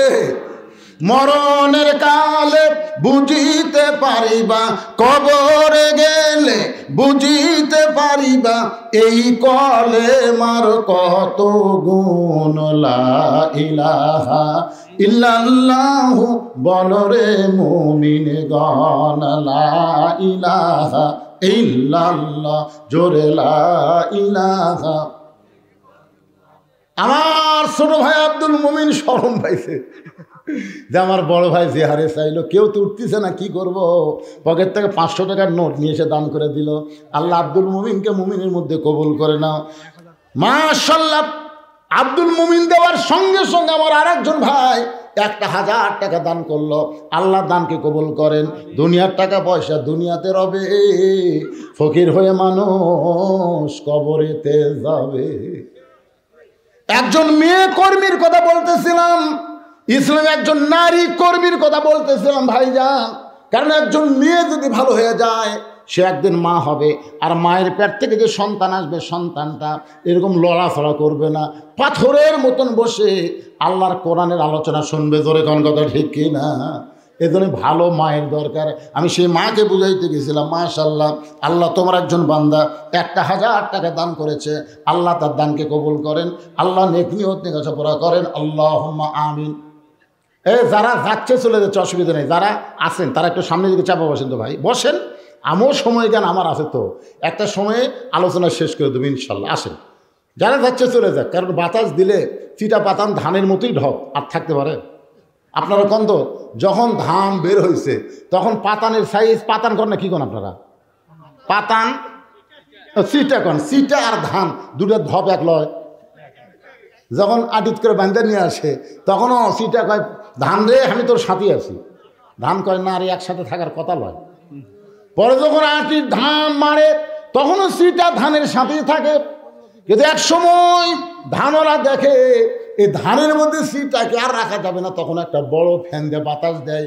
ওই বাতাস দেওয়ার সাথে সাথে চিটা কিন্তু থাকবার চাইলেও আর থাকতে পারে না, উড়ে উড়ে চলে যায়। ধরে ঘন্টি কিনা যখন আদায় শুরু করা হয় তখন এই চিটা পাতান মার্কা ইমানদারেরা আর থাকতে পারে না, তারা উড়ে উড়ে চলে যায়। যে কয়টা দানাদার এরা কিন্তু থাকে, যতই বাতাস দেন এরা কিন্তু নড়ে না। ধরে কোন কথা ঠিক কিনা? এই জন্য আমার সামনে যারা বসে আছেন দানাদার ইমানদার, একটু মনোযোগ দিয়ে শুনবেন। হযরত আলী চমকে উঠলেন যে আমারে সালাম দিল। সালাম শুনে বুঝতে পারলাম হযরত ওমর বাংলাদেশের মতন 96 দেশের খলিফা, কিন্তু একটা আয়াত দিয়ে তেলাওয়াত করলো, আম্মা সাইলা ফালা তানহার। আপনার বলেন তো এটা কি আয়াত? এটা কিসের আয়াত বুঝতে পারছেন? সায়েলকারীকে ফিরানো যাবে না, সায়েলকারীকে ফিরানো যাবে না। হযরত আলী দরজা খুলেই বলতেছে, ওয়ালাইকুম আসসালাম ইয়া আমিরাল মুমিনিন। এই ফকিরের আয়াত কেন বললেন? ওমর ফারুক বলতেছে, আলী ভাই জীবনে যেই কাম করিনি আজকে সেই কাম। বলে কি কাম? বলে ঘটকালি। ঘটকালি কাম, আমি একটু ঘটকালি করবার চাই। আলী কয়, আলহামদুলিল্লাহ, আপনার মতন মহান ব্যক্তি যদি ঘটক হয় তাহলে পাত্রী ভালো হবে। আপনার বলেন তো, ঘটক যদি ভালো হয় পাত্রী খারাপ হবে না ভালো হবে? ওমর বলতেছে, আলী আমার আব্দুল্লাহর সঙ্গে বিয়ে দিবার চাইলাম, কিন্তু আমার আব্দুল্লাহকে মেয়েটা পছন্দ করে না, মনে মনে তোমার হোসেনকে কামনা করেছে। আলী বলতেছে, মেয়েটার যোগ্যতা কি? ওমর ফারুক বললেন, 6 বছর বয়সে ঈমান গ্রহণ করছে, ঈমানের কলেমা পড়ে নাই, ঈমানকে গ্রহণ করেছে। শুধুমাত্র ঈমানকে গ্রহণ করার জন্যে ইন্নাল্লাযীনা ক্বালু রাব্বুনাল্লাহু সুম্মা ইসতাকামু তাতানাজ্জালু আলাইহিমুল মালায়েকা আল্লা তাখাফু ওয়া লা তাহজানু ওয়া আবশিরু বিল জান্নাতিল্লাতী কুনতুম তুআদুন। প্রতিদিন সকাল 3টা করে চাবুক, বিকেলবেলা 3টা করে চাবুক মারছে। 12 বছর এমন নির্যাতনের পরেও মেয়েটা ঈমান হারা হয় নাই। আলী চোখের পানি বের করে বলে, আমির আল মুমিনিন, আমার হোসাইনকে বিয়ের জন্য এমন একটা পাত্রী আমি মনে মনে খুঁজতেছিলাম, আপনি যখন এসেছে এমন পাত্রী খোঁজ নিয়ে আমার কোনো আপত্তি নাই। ওমর ফারুক এক টানে আলীকে বুকের মধ্যে নিয়ে বলতেছে, ভাইজান আমার ঘটকালি আল্লাহ কবুল করেছে। যেই মাত্র ওমর ফারুক বললেন ঘটকালি কবুল করেছে, এমন সময় হোসেন ঘর থেকে বের হয়ে সালাম দিল, ও দুই মুরব্বী, আপনার দুইজন যেভাবে কোলাকুলি করতেছেন মনে হয় বিয়ে আপনারাই করবেন। ওমর ফারুক রাস্তা দেখলে শয়তান কয়দিন যায় না, ধরে গান কয়দিন যায় না। সেই উমরের চেহারা রক্তের মতো লাল হয়ে গেছে, কিন্তু হোসেনকে খেয়াল করে কিছুই বলতে পারতেছেন না, কারণ নবীকে যেই হোসেন ঘোড়া বানায় আল্লাহর পছন্দ, সে হোসেন কিছু না বলে রাগটা সামাল দিয়ে বলতেছে, বাবজান ও বাবজান, আমরা দুইজন মুরব্বী, আমাদেরকে তুমি মানো না? বলে আপনাদেরকে আমি জানি, আপনাদেরকে আমি সম্মান করি, কিন্তু আপনাদেরকে আমি মানি না। একজন মুরব্বীকে আমি শুধু মানি, সেই মুরব্বী হলো আমার নানা। আজকে তবলিগেরা দুই মুরব্বী মানার কারণে গন্ডগোল, জোরে কোন কথা ঠিক না? খালি দুটা মুরব্বী, একটা হলো সাতপন্থী, একটা হলো জোবাইরপন্থী। এই দুই পন্থী হওয়াতে হাইরে ভাই একটা টঙ্গি দখল করা লিয়া খুনাখুনি হলো। এই জন্যে যাকে তাকে মুরব্বী বানানো যাবে না, মুরব্বী একটাই। কুল হে রাসূল আপনি বলেন, ইন কুনতুম তুহিব্বুনাল্লাহ ফাত্তাবিউনি, একজনই মুরব্বী, তিনি হলেন আমাদের নবী। সুবহানাল্লাহ বলেন না কেন? হোসেন বলতেছে আপনার দুইজন মুরব্বীকে আমি সম্মান করি, আপনার দুইজন মুরব্বীকে আমি জানি, কিন্তু আসল মুরব্বী হিসাবে আমার নানাকেই শুধুমাত্র আমি মানি। ওমর ফারুক বলে, হোসাইন তুমি কি বুঝাবার চাও? হোসাইন বলতে যে কয়েকদিন আগে আমি স্বপ্নে দেখলাম আমার নানা ঘরের মধ্যে আরাম করতেছে। আমি দরজায় গিয়ে বললাম নানা, আমি হোসাইন একটু আপনার কাছে যাবার চাই। আমার নানা বলতেছে আমি এখন জান্নাতে আরাম করতেছি, দরজা খোলা যাবে না। আমি হোসেন চমকে গেলাম, যেই নানা ভাঙ্গা ঘরের মধ্যে দিয়ে কথা বলতেছে, আর সেই নানা জান্নাতে কেমনে আরাম করে। আমি জানলার ফাঁক দিয়ে তাকায় দেখি নানির উরাতকে নানা বালিশ বানায় শুয়ে আছে। আমি বললাম নানা, নানির উরাতকে বালিশ বানায় শুয়ে থাকলেই কি জান্নাতে থাকা যায়? নানা বললেন, হোসেন তুই ছোট্ট মানুষ, বুঝবি না, তোর নানির মতন বউ যদি কেউ ঘরে পায়, ওই ভাঙ্গা ঘরটা আল্লাহর জান্নাত হয়ে যায়। আমি হোসেন সেই দিন সিদ্ধান্ত নিয়েছি, বিয়ে যদি করতে হয় আমার নানা যেমন বিয়ে করছে আমিও তেমন বিয়ে করব। আমি কয়েকদিন হলে দেখতেছি আমার বড় ভাই হাসান খালি কান্দে, আমি যেই মাত্র কাছে যাই মুচকি মুচকি হাসে। আমি দূর থেকে দেখি ভাই আমার কান্দে, কিন্তু কাছে গেলেই মুচকি মুচকি হাসে। আমি এক সময় বললাম, ভাই আপনি গোপনে গোপনে কান্দেন, কিন্তু আমারে দেখলে আপনি হাসেন, কারণ কি? হাসান বলে, কিছুই না। আমি ভাইয়ের হাত ধরে বললাম, ছোট্টবেলায় একসাথে দুই ভাই থেকেছিলাম, আজকে বড় হওয়ার পরে আমাকে এড়িয়ে চলেন। হাসান বলতে, হোসেন রে আমার ভাগ্য বড় খারাপ, আমি এমন একটা বউ পাইছি ভাই, যেই বউটা বাড়ি আসার সঙ্গে সঙ্গে আমার কলিজার মধ্যে আগুন জ্বলাইছে। হাসান রাদিয়াল্লাহু তাআলা বিয়ে করেছিল, সেই বউটার নাম হলো জায়েদা। জোরে বলেন নাম কি? অত্যন্ত কুটনি মেয়ে ছিলেন। এর কথা ওর কাছে কয়া বাজানগো স্বামীর কলজা মধ্যে জ্বলাই গেছেন। এই জন্য হোসেন বলতেছে আমার বড় ভাই কষ্টে আছে, সেদিন তো আমি সিদ্ধান্ত নিয়েছি বিয়ে যদি করতেই হয় ভাবিয়া করিও কাজ, করিয়া ভাবিও না। আমি চিন্তা করে দেখলাম নানা যেরকম বিয়ে করছে, দৌড়ে এসে বাপের হাত ধরে বলতেছে, আব্বা আপনি সত্যি করে বলেন তো আমার মা আপনার কেমন বউ? আমার মাকে আপনার কষ্ট দিছে, তো আপনি যেমন একটা বউ পাচ্ছেন, আমার নানা যেমন বউ পাচ্ছে, আমিও তেমন বিয়ে করব। ওমর ফারুক বলতেছে, বাবা আমি যে মেয়ের ঘটকালি করতেছি, এই মেয়েটা বিয়ে করলে তোর নানার মতো বাপের মতো তোর জীবনে শান্তির হবে। ওমর ফারুক বললেন, বিয়ে কর বাবা। হোসেন বলতেছে, আমিরুল মুমিনিন আপনি কষ্ট নিয়েন না, আমি সিদ্ধান্ত নিয়েছি। বলে, কি সিদ্ধান্ত? আমি সেই মেয়েকে বিয়ে করব যে মেয়েটা আমার 3টা প্রশ্নের উত্তর দিবার পারবে। ওমর ফারুক বলে, হোসেন কি প্রশ্ন? যাক বিয়ে করবো তার কাছে, আপনার কাছে আউট করে লাভ আছে? ওমর ফারুক বলে, হয়তো আলী ভাই কি খবরে, তোমার ছেলে যে প্রশ্ন করবে আমি জীবনেও শুনিনি, আজকে শুনি না। ওমর ফারুককে, আমিও জানি না, তুমিও শোনোনি, তাহলে আমার ঘটকে আল্লাহ কবুল করবে। কানতে কানতে মেয়েটার কাছে গিয়ে বলতেছে, মা আমার আব্দুল্লাহকে স্বামী বলে স্বীকার কর। মেয়েটা বলতেছে, খালি একটা বার বলেন হোসেনের চাইতে ভালো। ওমর ফারুক বললেন, যেটা বলা যাবে না সেটা কেন শুনতে চাও? তাহলে আপনি কেন বলতেছেন আব্দুল্লাহ বিয়ে কর? ওমর ফারুক বলে, মা হোসেন সেই মেয়েকে বিয়ে করবে যে মেয়ে তার 3টা প্রশ্নের উত্তর দেওয়ার পারবে, যে প্রশ্ন আমিও জানি না, তার বাপও জীবনে শোনে নাই। তাহলে তুই কি উত্তর দিবার পারবি? মেয়েটা ঘরের ভিতর থেকে বলতেছে, আমিরুল মুমিনিন হোসেন কি 3টা প্রশ্ন করবে আমি জানি না, তবে আমার ঈমান বলতেছে আমি না পারলেও আমার আল্লাহ পারবে। লিল্লাহে তাকবীর। আবু সাইদ ইয়ামিন মুগ্ধ, এরা কিন্তু এদের ঈমান কিন্তু বলেছিল দরকার হলো জীবন দেব, কিন্তু হাসিনার সাথে কোনো আপোষ, কথা বলেন আপোষ। 2000 ছাত্র জনতা জীবন দিল ঈমানের বিনিময়ে। যদি ঈমানটা মজবুত না হতো তাহলে মরবার চাইতো না, বলতো জীবন বাঁচান ফরজ, জীবন বাঁচান ফরজ, জীবন বাঁচান ফরজ। খালি জীবন বাঁচান ফরজ করলে হাসিনা পলাই কেরে। 41 সালের আগে না মানার কোনো মরদ ছিল না, কথা কর না কেন? বিএনপি ঘরের মধ্যে ঢুকছে, জামাত ইসলাম লুকা লুকা মিটিং করতেছে। তাহলে এই দুটাই বড় দল, একটা ঘরের মধ্যে, একটা লুকা লুকা। হাসিনা হয় খাওয়া নেই, ভারত আমার সাথে আছে, আমার নামাই। হ্যাঁ, ইমানের বলে বলিয়ান হলো, জীবন দিল, হাসিনা পালাতে বাধ্য হয়ে গেল। জোরে কোন কথা ঠিক কিনা? একটা ভিডিও আপনারা দেখছেন, পুলিশের আইজিকে স্বরাষ্ট্রমন্ত্রী বলতেছে, কি গুলি করো, কি গুলি করো? স্যার এই দেখেন, এই যে ভিডিও দেখেন, আমরা গুলি করি, একটা পুড়ে যায়, ওটি আরো 2টা এসে দাঁড়ায়। ভয়ে যে ও মারে বাবারা, কেউ দৌড় মারবি, দৌড় মারে না। যেটা পড়ে গেল ও ধরে 3 জন নিয়ে গেল, ওই ফাঁকের মধ্যে আরো 2 জন দাঁড়ালো।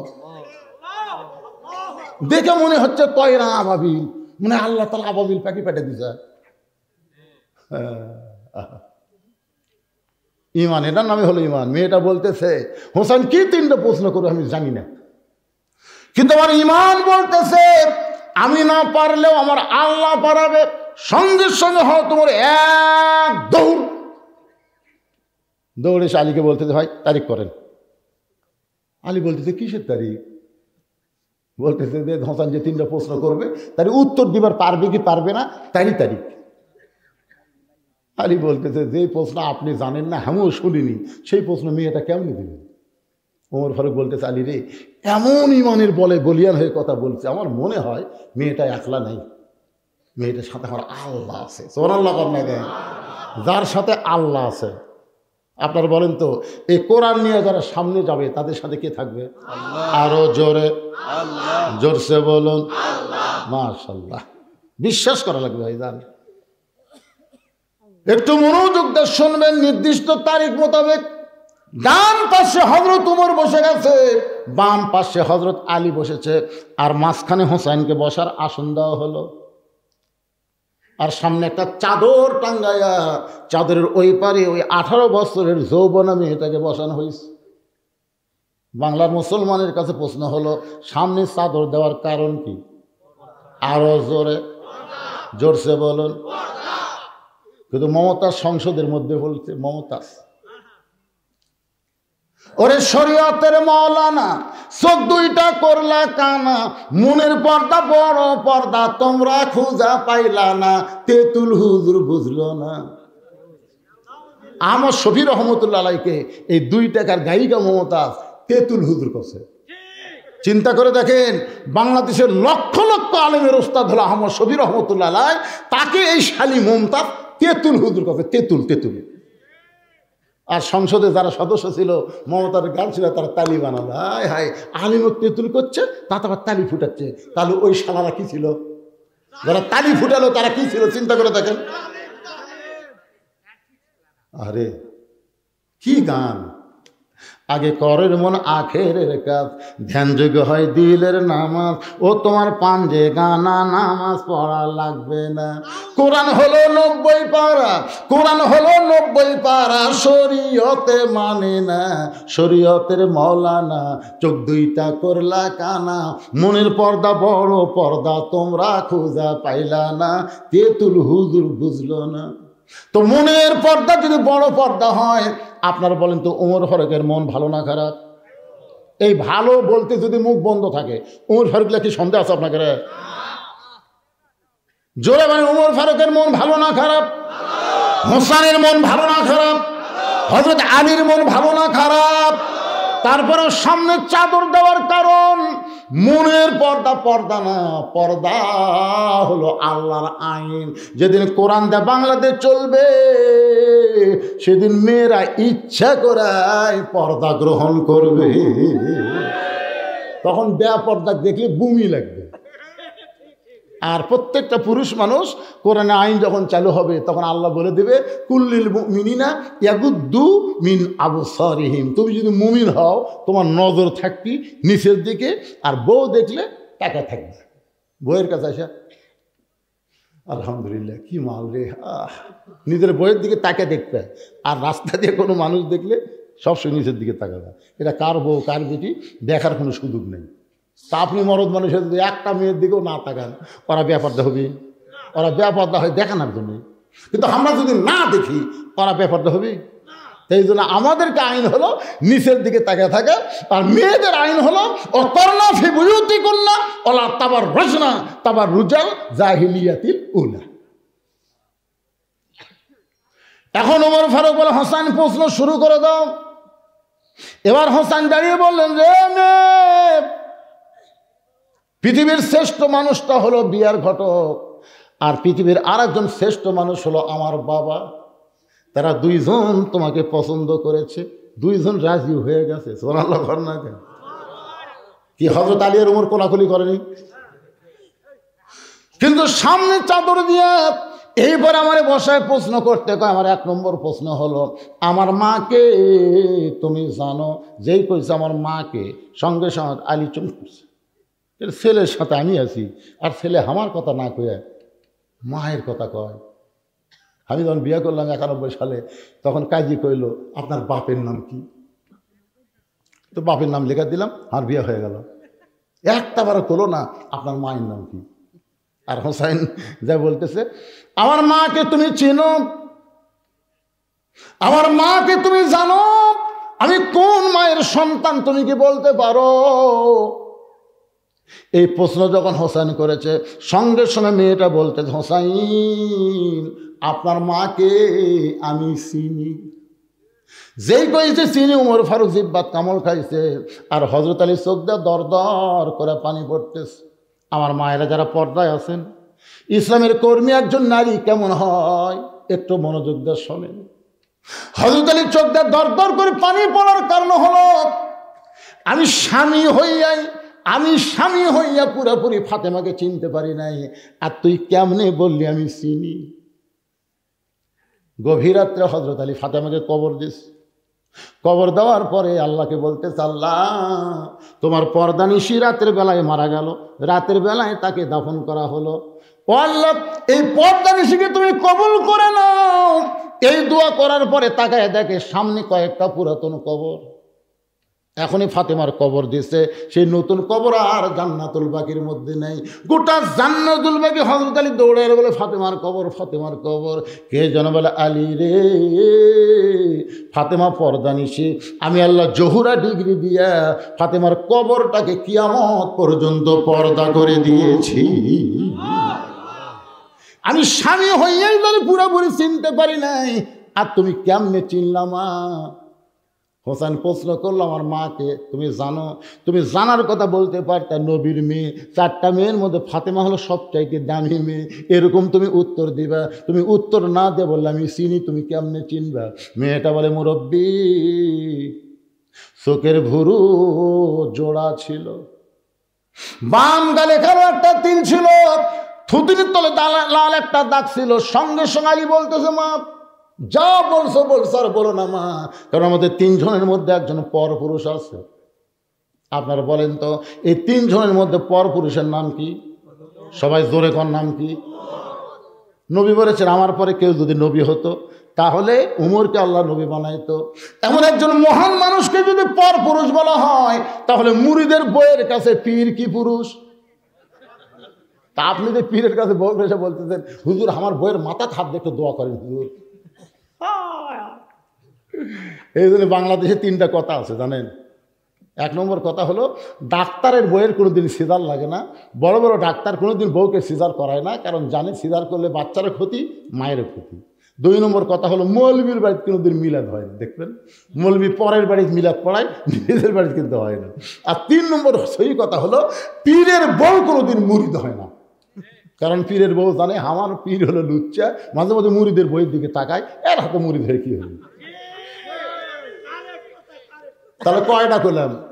1 নম্বর, ডাক্তারের বইয়ের সিজার লাগে না, মৌলবীর বাড়িতে মিলাদ হয় না, আর পীরের বউ মুরিদ হয় না। আয় হায় রে, কে বাবা কি হচ্ছে? কি হচ্ছে বলেন? শেষ করে দেব না? চলবে না? কি কি গন্ডগোল হচ্ছে? কি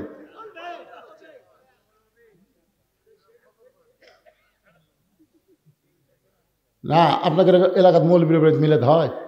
তো মৌলবী খেয়েছেন হয় না তো? হ্যাঁ কিসে সেটা? ও প্রজেক্টর।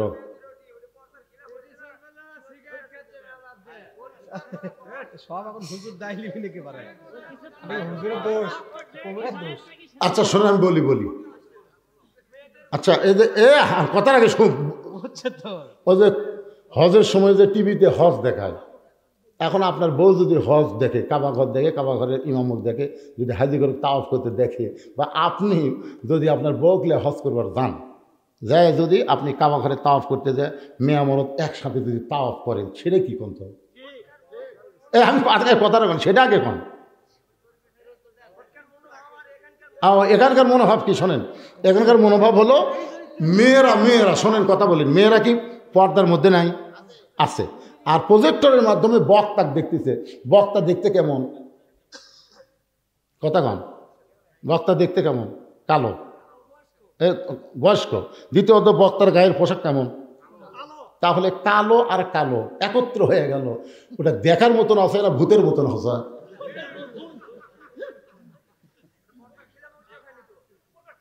আবার কথা কয় রে,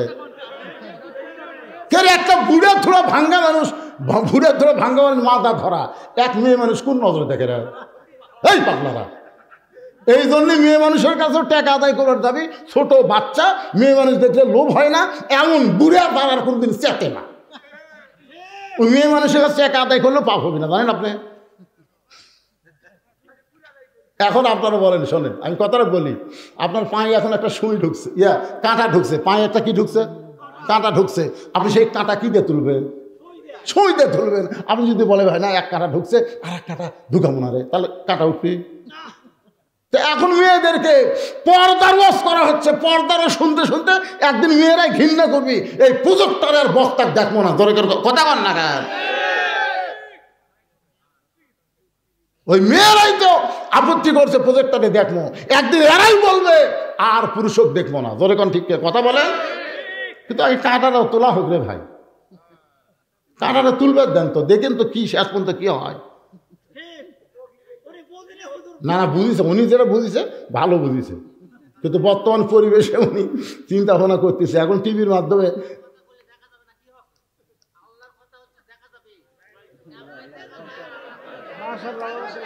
না দুই মত হন না, একমতে থাকেন।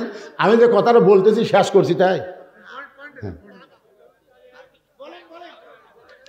আপনি এই কথা এত পরে বলেন কেন? না এই কথাটা যেটা আপনি বললেন এখন, এরা আরো আগে বলা দরকার ছিল। আমি কি জানি যে আমি এরা প্রজেক্টর দেখতেছে, আমি করে দেখাচ্ছি। না না হামাক বলছেন,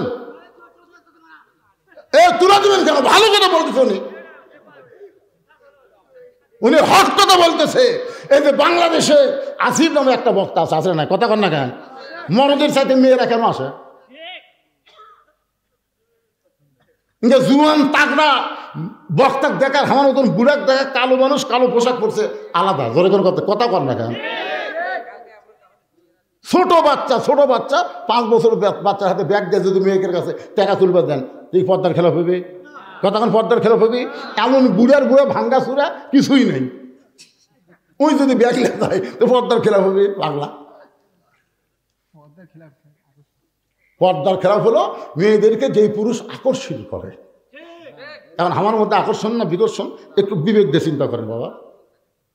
আমি কালো মানুষের কালো পোশাক পরার কারণ কি? না না, কালো পোশাক পরার কারণ কি? আমি তো মানুষই কালো। এই কালো পোশাক পরার কারণ এই প্রজেক্টরের ভয়। ডিজিটাল পর্দা লেখা আছে, ডিজিটাল পর্দার মাধ্যমে বক্তা দেখানো হয়। ডিজিটাল পর্দা কিরে? পর্দা তো পর্দায়। জোরে কোন কথা ঠিক কিনা? ভালো কথা বলেছেন উনি। ওনার কথার সাথে দ্বিমত করলে কোরআনের সঙ্গে দ্বিমত করা হবে, কিন্তু ওনাকে যে বুঝাতে হবে। আপনারাও বুঝেন, মেয়ে মানুষের বাড়ির থেকে আসা ও আর শোনা লাগবে কোন হাতে কোন জায়গাতে আছে।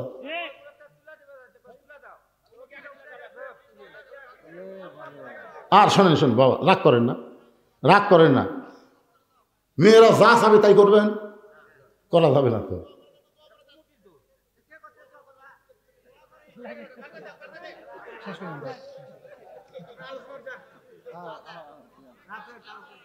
না, রাত অনেক হয়ে গেছে, দোয়া করে দিচ্ছে, অসুবিধা নেই।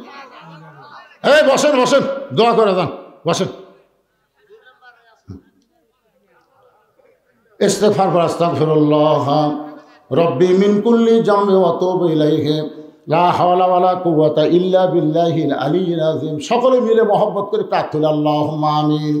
আয় আল্লাহ তাআলা, দীর্ঘ সময় পর্যন্ত তোমার পাগলেরা আরামের বাড়ি, আরামের ঘর, ল্যাপটুসকের মহব্বত কলিজা থেকে বের করে এই জান্নাতের বাগানে বসে বসে আলোচনা শোনার শেষে আমি গুনাহগারের সঙ্গে রহমতের দরজায় ফকির হয়ে দোকানে হাত তুলেছে। আল্লাহ মেহেরবানি করে আজকের মাহফিল আমাদের সকলের হেদায়েতের জন্য, নাজাতের জন্য, জান্নাতের জন্য কবুল করে নাও। এই মাহফিলের শুরু থেকে শেষ পর্যন্ত যত আলোচনা হয়েছে আল্লাহ, এর মধ্যে যদি ত্রুটি হয়, ভুল হয়, মাফ করে দাও। এর যে হাদিয়া মঞ্জুর করো সোনার মদিনায় নবী পাকের রওজা মোবারকে আল্লাহ কবুল করে নাও।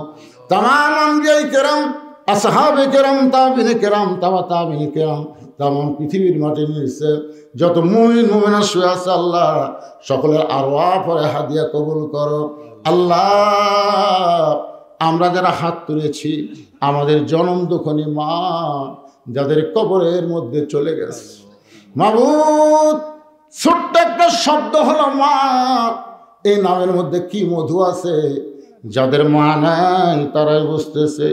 এই দরদের মা যাদের কবরে গেছে আল্লাহ, মেহেরবানি করে মায়ের কবরকে জান্নাতের টুকরা কবুল করো। বাবার বাড়িঘর সবই আছে, বাবা নিজের জন্য কিছুই করে নাই, সব সন্তানকে দিয়া আজকে বাবা অন্ধকার কবরে শায়িত হয়ে গেছে। এই দরদের বাবা যাদের কবরে, মেহেরবানি করে বাবার কবরটাকে জান্নাতের টুকরা বানিয়ে দাও। আয় আল্লাহ তাআলা, এই প্রবাসী এবং এই কুমড়ার যুবকেরা যারা আজকে জান্নাতের বাগান লাগাইছে, বিশেষ করে আমার একজন ভাই অত্যন্ত খাটাখাটি করেছে, বলে হুজুর আজকে সারাদিন এত টেনশনে ছিলাম, মোবাইল ধরতে ধরতে মোবাইলের চার্জ পর্যন্ত শেষ হয়ে গেছে।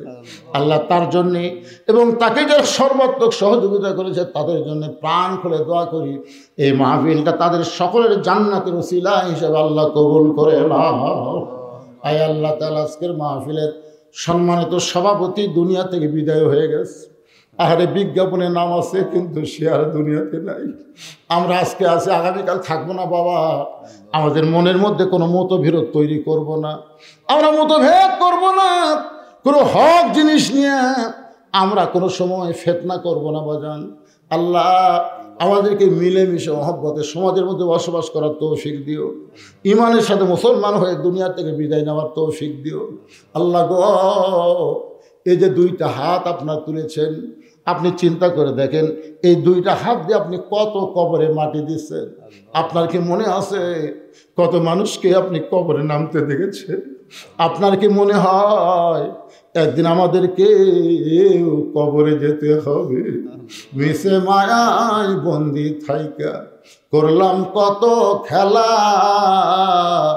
পশ্চিমে তাকায় দেখো তোমার ডুইবা গেছে বেলা, এক পলকের নাই ভরসা, মিশে সকল আশা, কখন বুঝি দারুণ ঝড়ে ভাঙবে তোমার বাসা। মাবুদ, আমার মা বোনের পর্দার অন্তরে বসে বসে ওয়াজ শুনেছে, আবিদা সালিয়া পর্দা নিশে কবুল করে মা ফাতেমার চরিত্র দান করেন। মেয়েদের 1 নম্বর আমল পর্দা। মা পর্দা যদি না থাকে কোনো আমল আল্লাহর দরবারে কবুল হবে না। এই জন্য আমার মায়েদেরকে বলতেছি, মা সবাই পর্দাকে গ্রহণ করবেন, 5 ওয়াক্ত নামাজ পড়বেন, স্বামীর কথা মতো চলবেন, রমজান মাসে রোজা রাখবেন। এই 4টি আমল যদি করতে পারেন আল্লাহ খুশি হয়ে 8টা জান্নাতের দরজা খুলে দিবে। আমি বড় অসুস্থ, আমার মতো অসুস্থ যারা হাত তুলেছে আল্লাহ আজকে কোরআনের ওসিলায় আমাদের সকলকে সুস্থতার নিয়ামত দান করে দাও। আল্লাহ গোটা বিশ্বে মুসলমান যেখানে কষ্টে আছে সবই দেখতেছেন আল্লাহ। ফিলিস্তিনের মুসলমানকে বাইতুল মুকাদ্দাস দিয়ে দাও। এই রজব চাঁদি তুমি বলেছো সুবহানাল্লাহি আসরা বিআবদিহি লাইলাম মিনাল মসজিদিল হারাম ইলাল মসজিদিল আকসা। আল্লাহ মসজিদে হারাম মসজিদ আকসার কথা তুমি একই আয়াতের মধ্যে বলেছো। আজকে মসজিদে হারাম মুসলমান তাওয়াফ করে, আর মসজিদে আকসা বাইতুল মুকাদ্দাস ইহুদিরা দখল করতে চায়। ও মাবুদ, পৃথিবীর মানচিত্র থেকে ইহুদিদেরকে ধ্বংস করে বাইতুল মুকাদ্দাস মুসলমানকে নিরাপদে ফিরাইয়া দাও। আর বাংলাদেশের প্রতি রহম করো আল্লাহ। আল্লাহ, যে কোরআনের মাহফিল আমরা এত রাত কষ্ট করে আর শুনি, সেই কোরআন আমাদের বাংলাদেশে চলবে, এই দৃশ্য আমাদের সকলকে দেখার তৌফিক দিয়ে দাও আল্লাহ। এই যুবকগুলো, সোনার যুবকগুলো হাত তুলে আমিন আমিন করতেছে, এই যুবকগুলোকে ফজরের নামাজ থেকে শুরু করে বাকি যত নামাজ আছে আল্লাহ জামাতের সঙ্গে আদায় করার তৌফিক দিয়ে দাও আল্লাহ। আয় আল্লাহ, আমাকে মাফ করো আল্লাহ। আমাদের মধ্যে কোনো তর্ক বিতর্ক যেন না হয়, মিলেমিশে মহব্বত নিয়ে এখান থেকে সবাই বাড়ি পর্যন্ত যেন যেতে পারি তৌফিক দিয়ে দাও। সুবহান রাব্বিকা রব্বিল ইজ্জাতি আম্মা ইয়াসিফুন ওয়া সালামুন আলাল মুরসালিন walhamdulillahi rabbil alamin wajal akhirati kalimatuna indal mauti। সকলে পড়েন লা ইলাহা ইল্লাল্লাহু মুহাম্মাদুর রাসূলুল্লাহ সাল্লাল্লাহু আলাইহি সাল্লাম। আসসালামু আলাইকুম ওয়া রাহমাতুল্লাহি ওয়া বারাকাতুহু।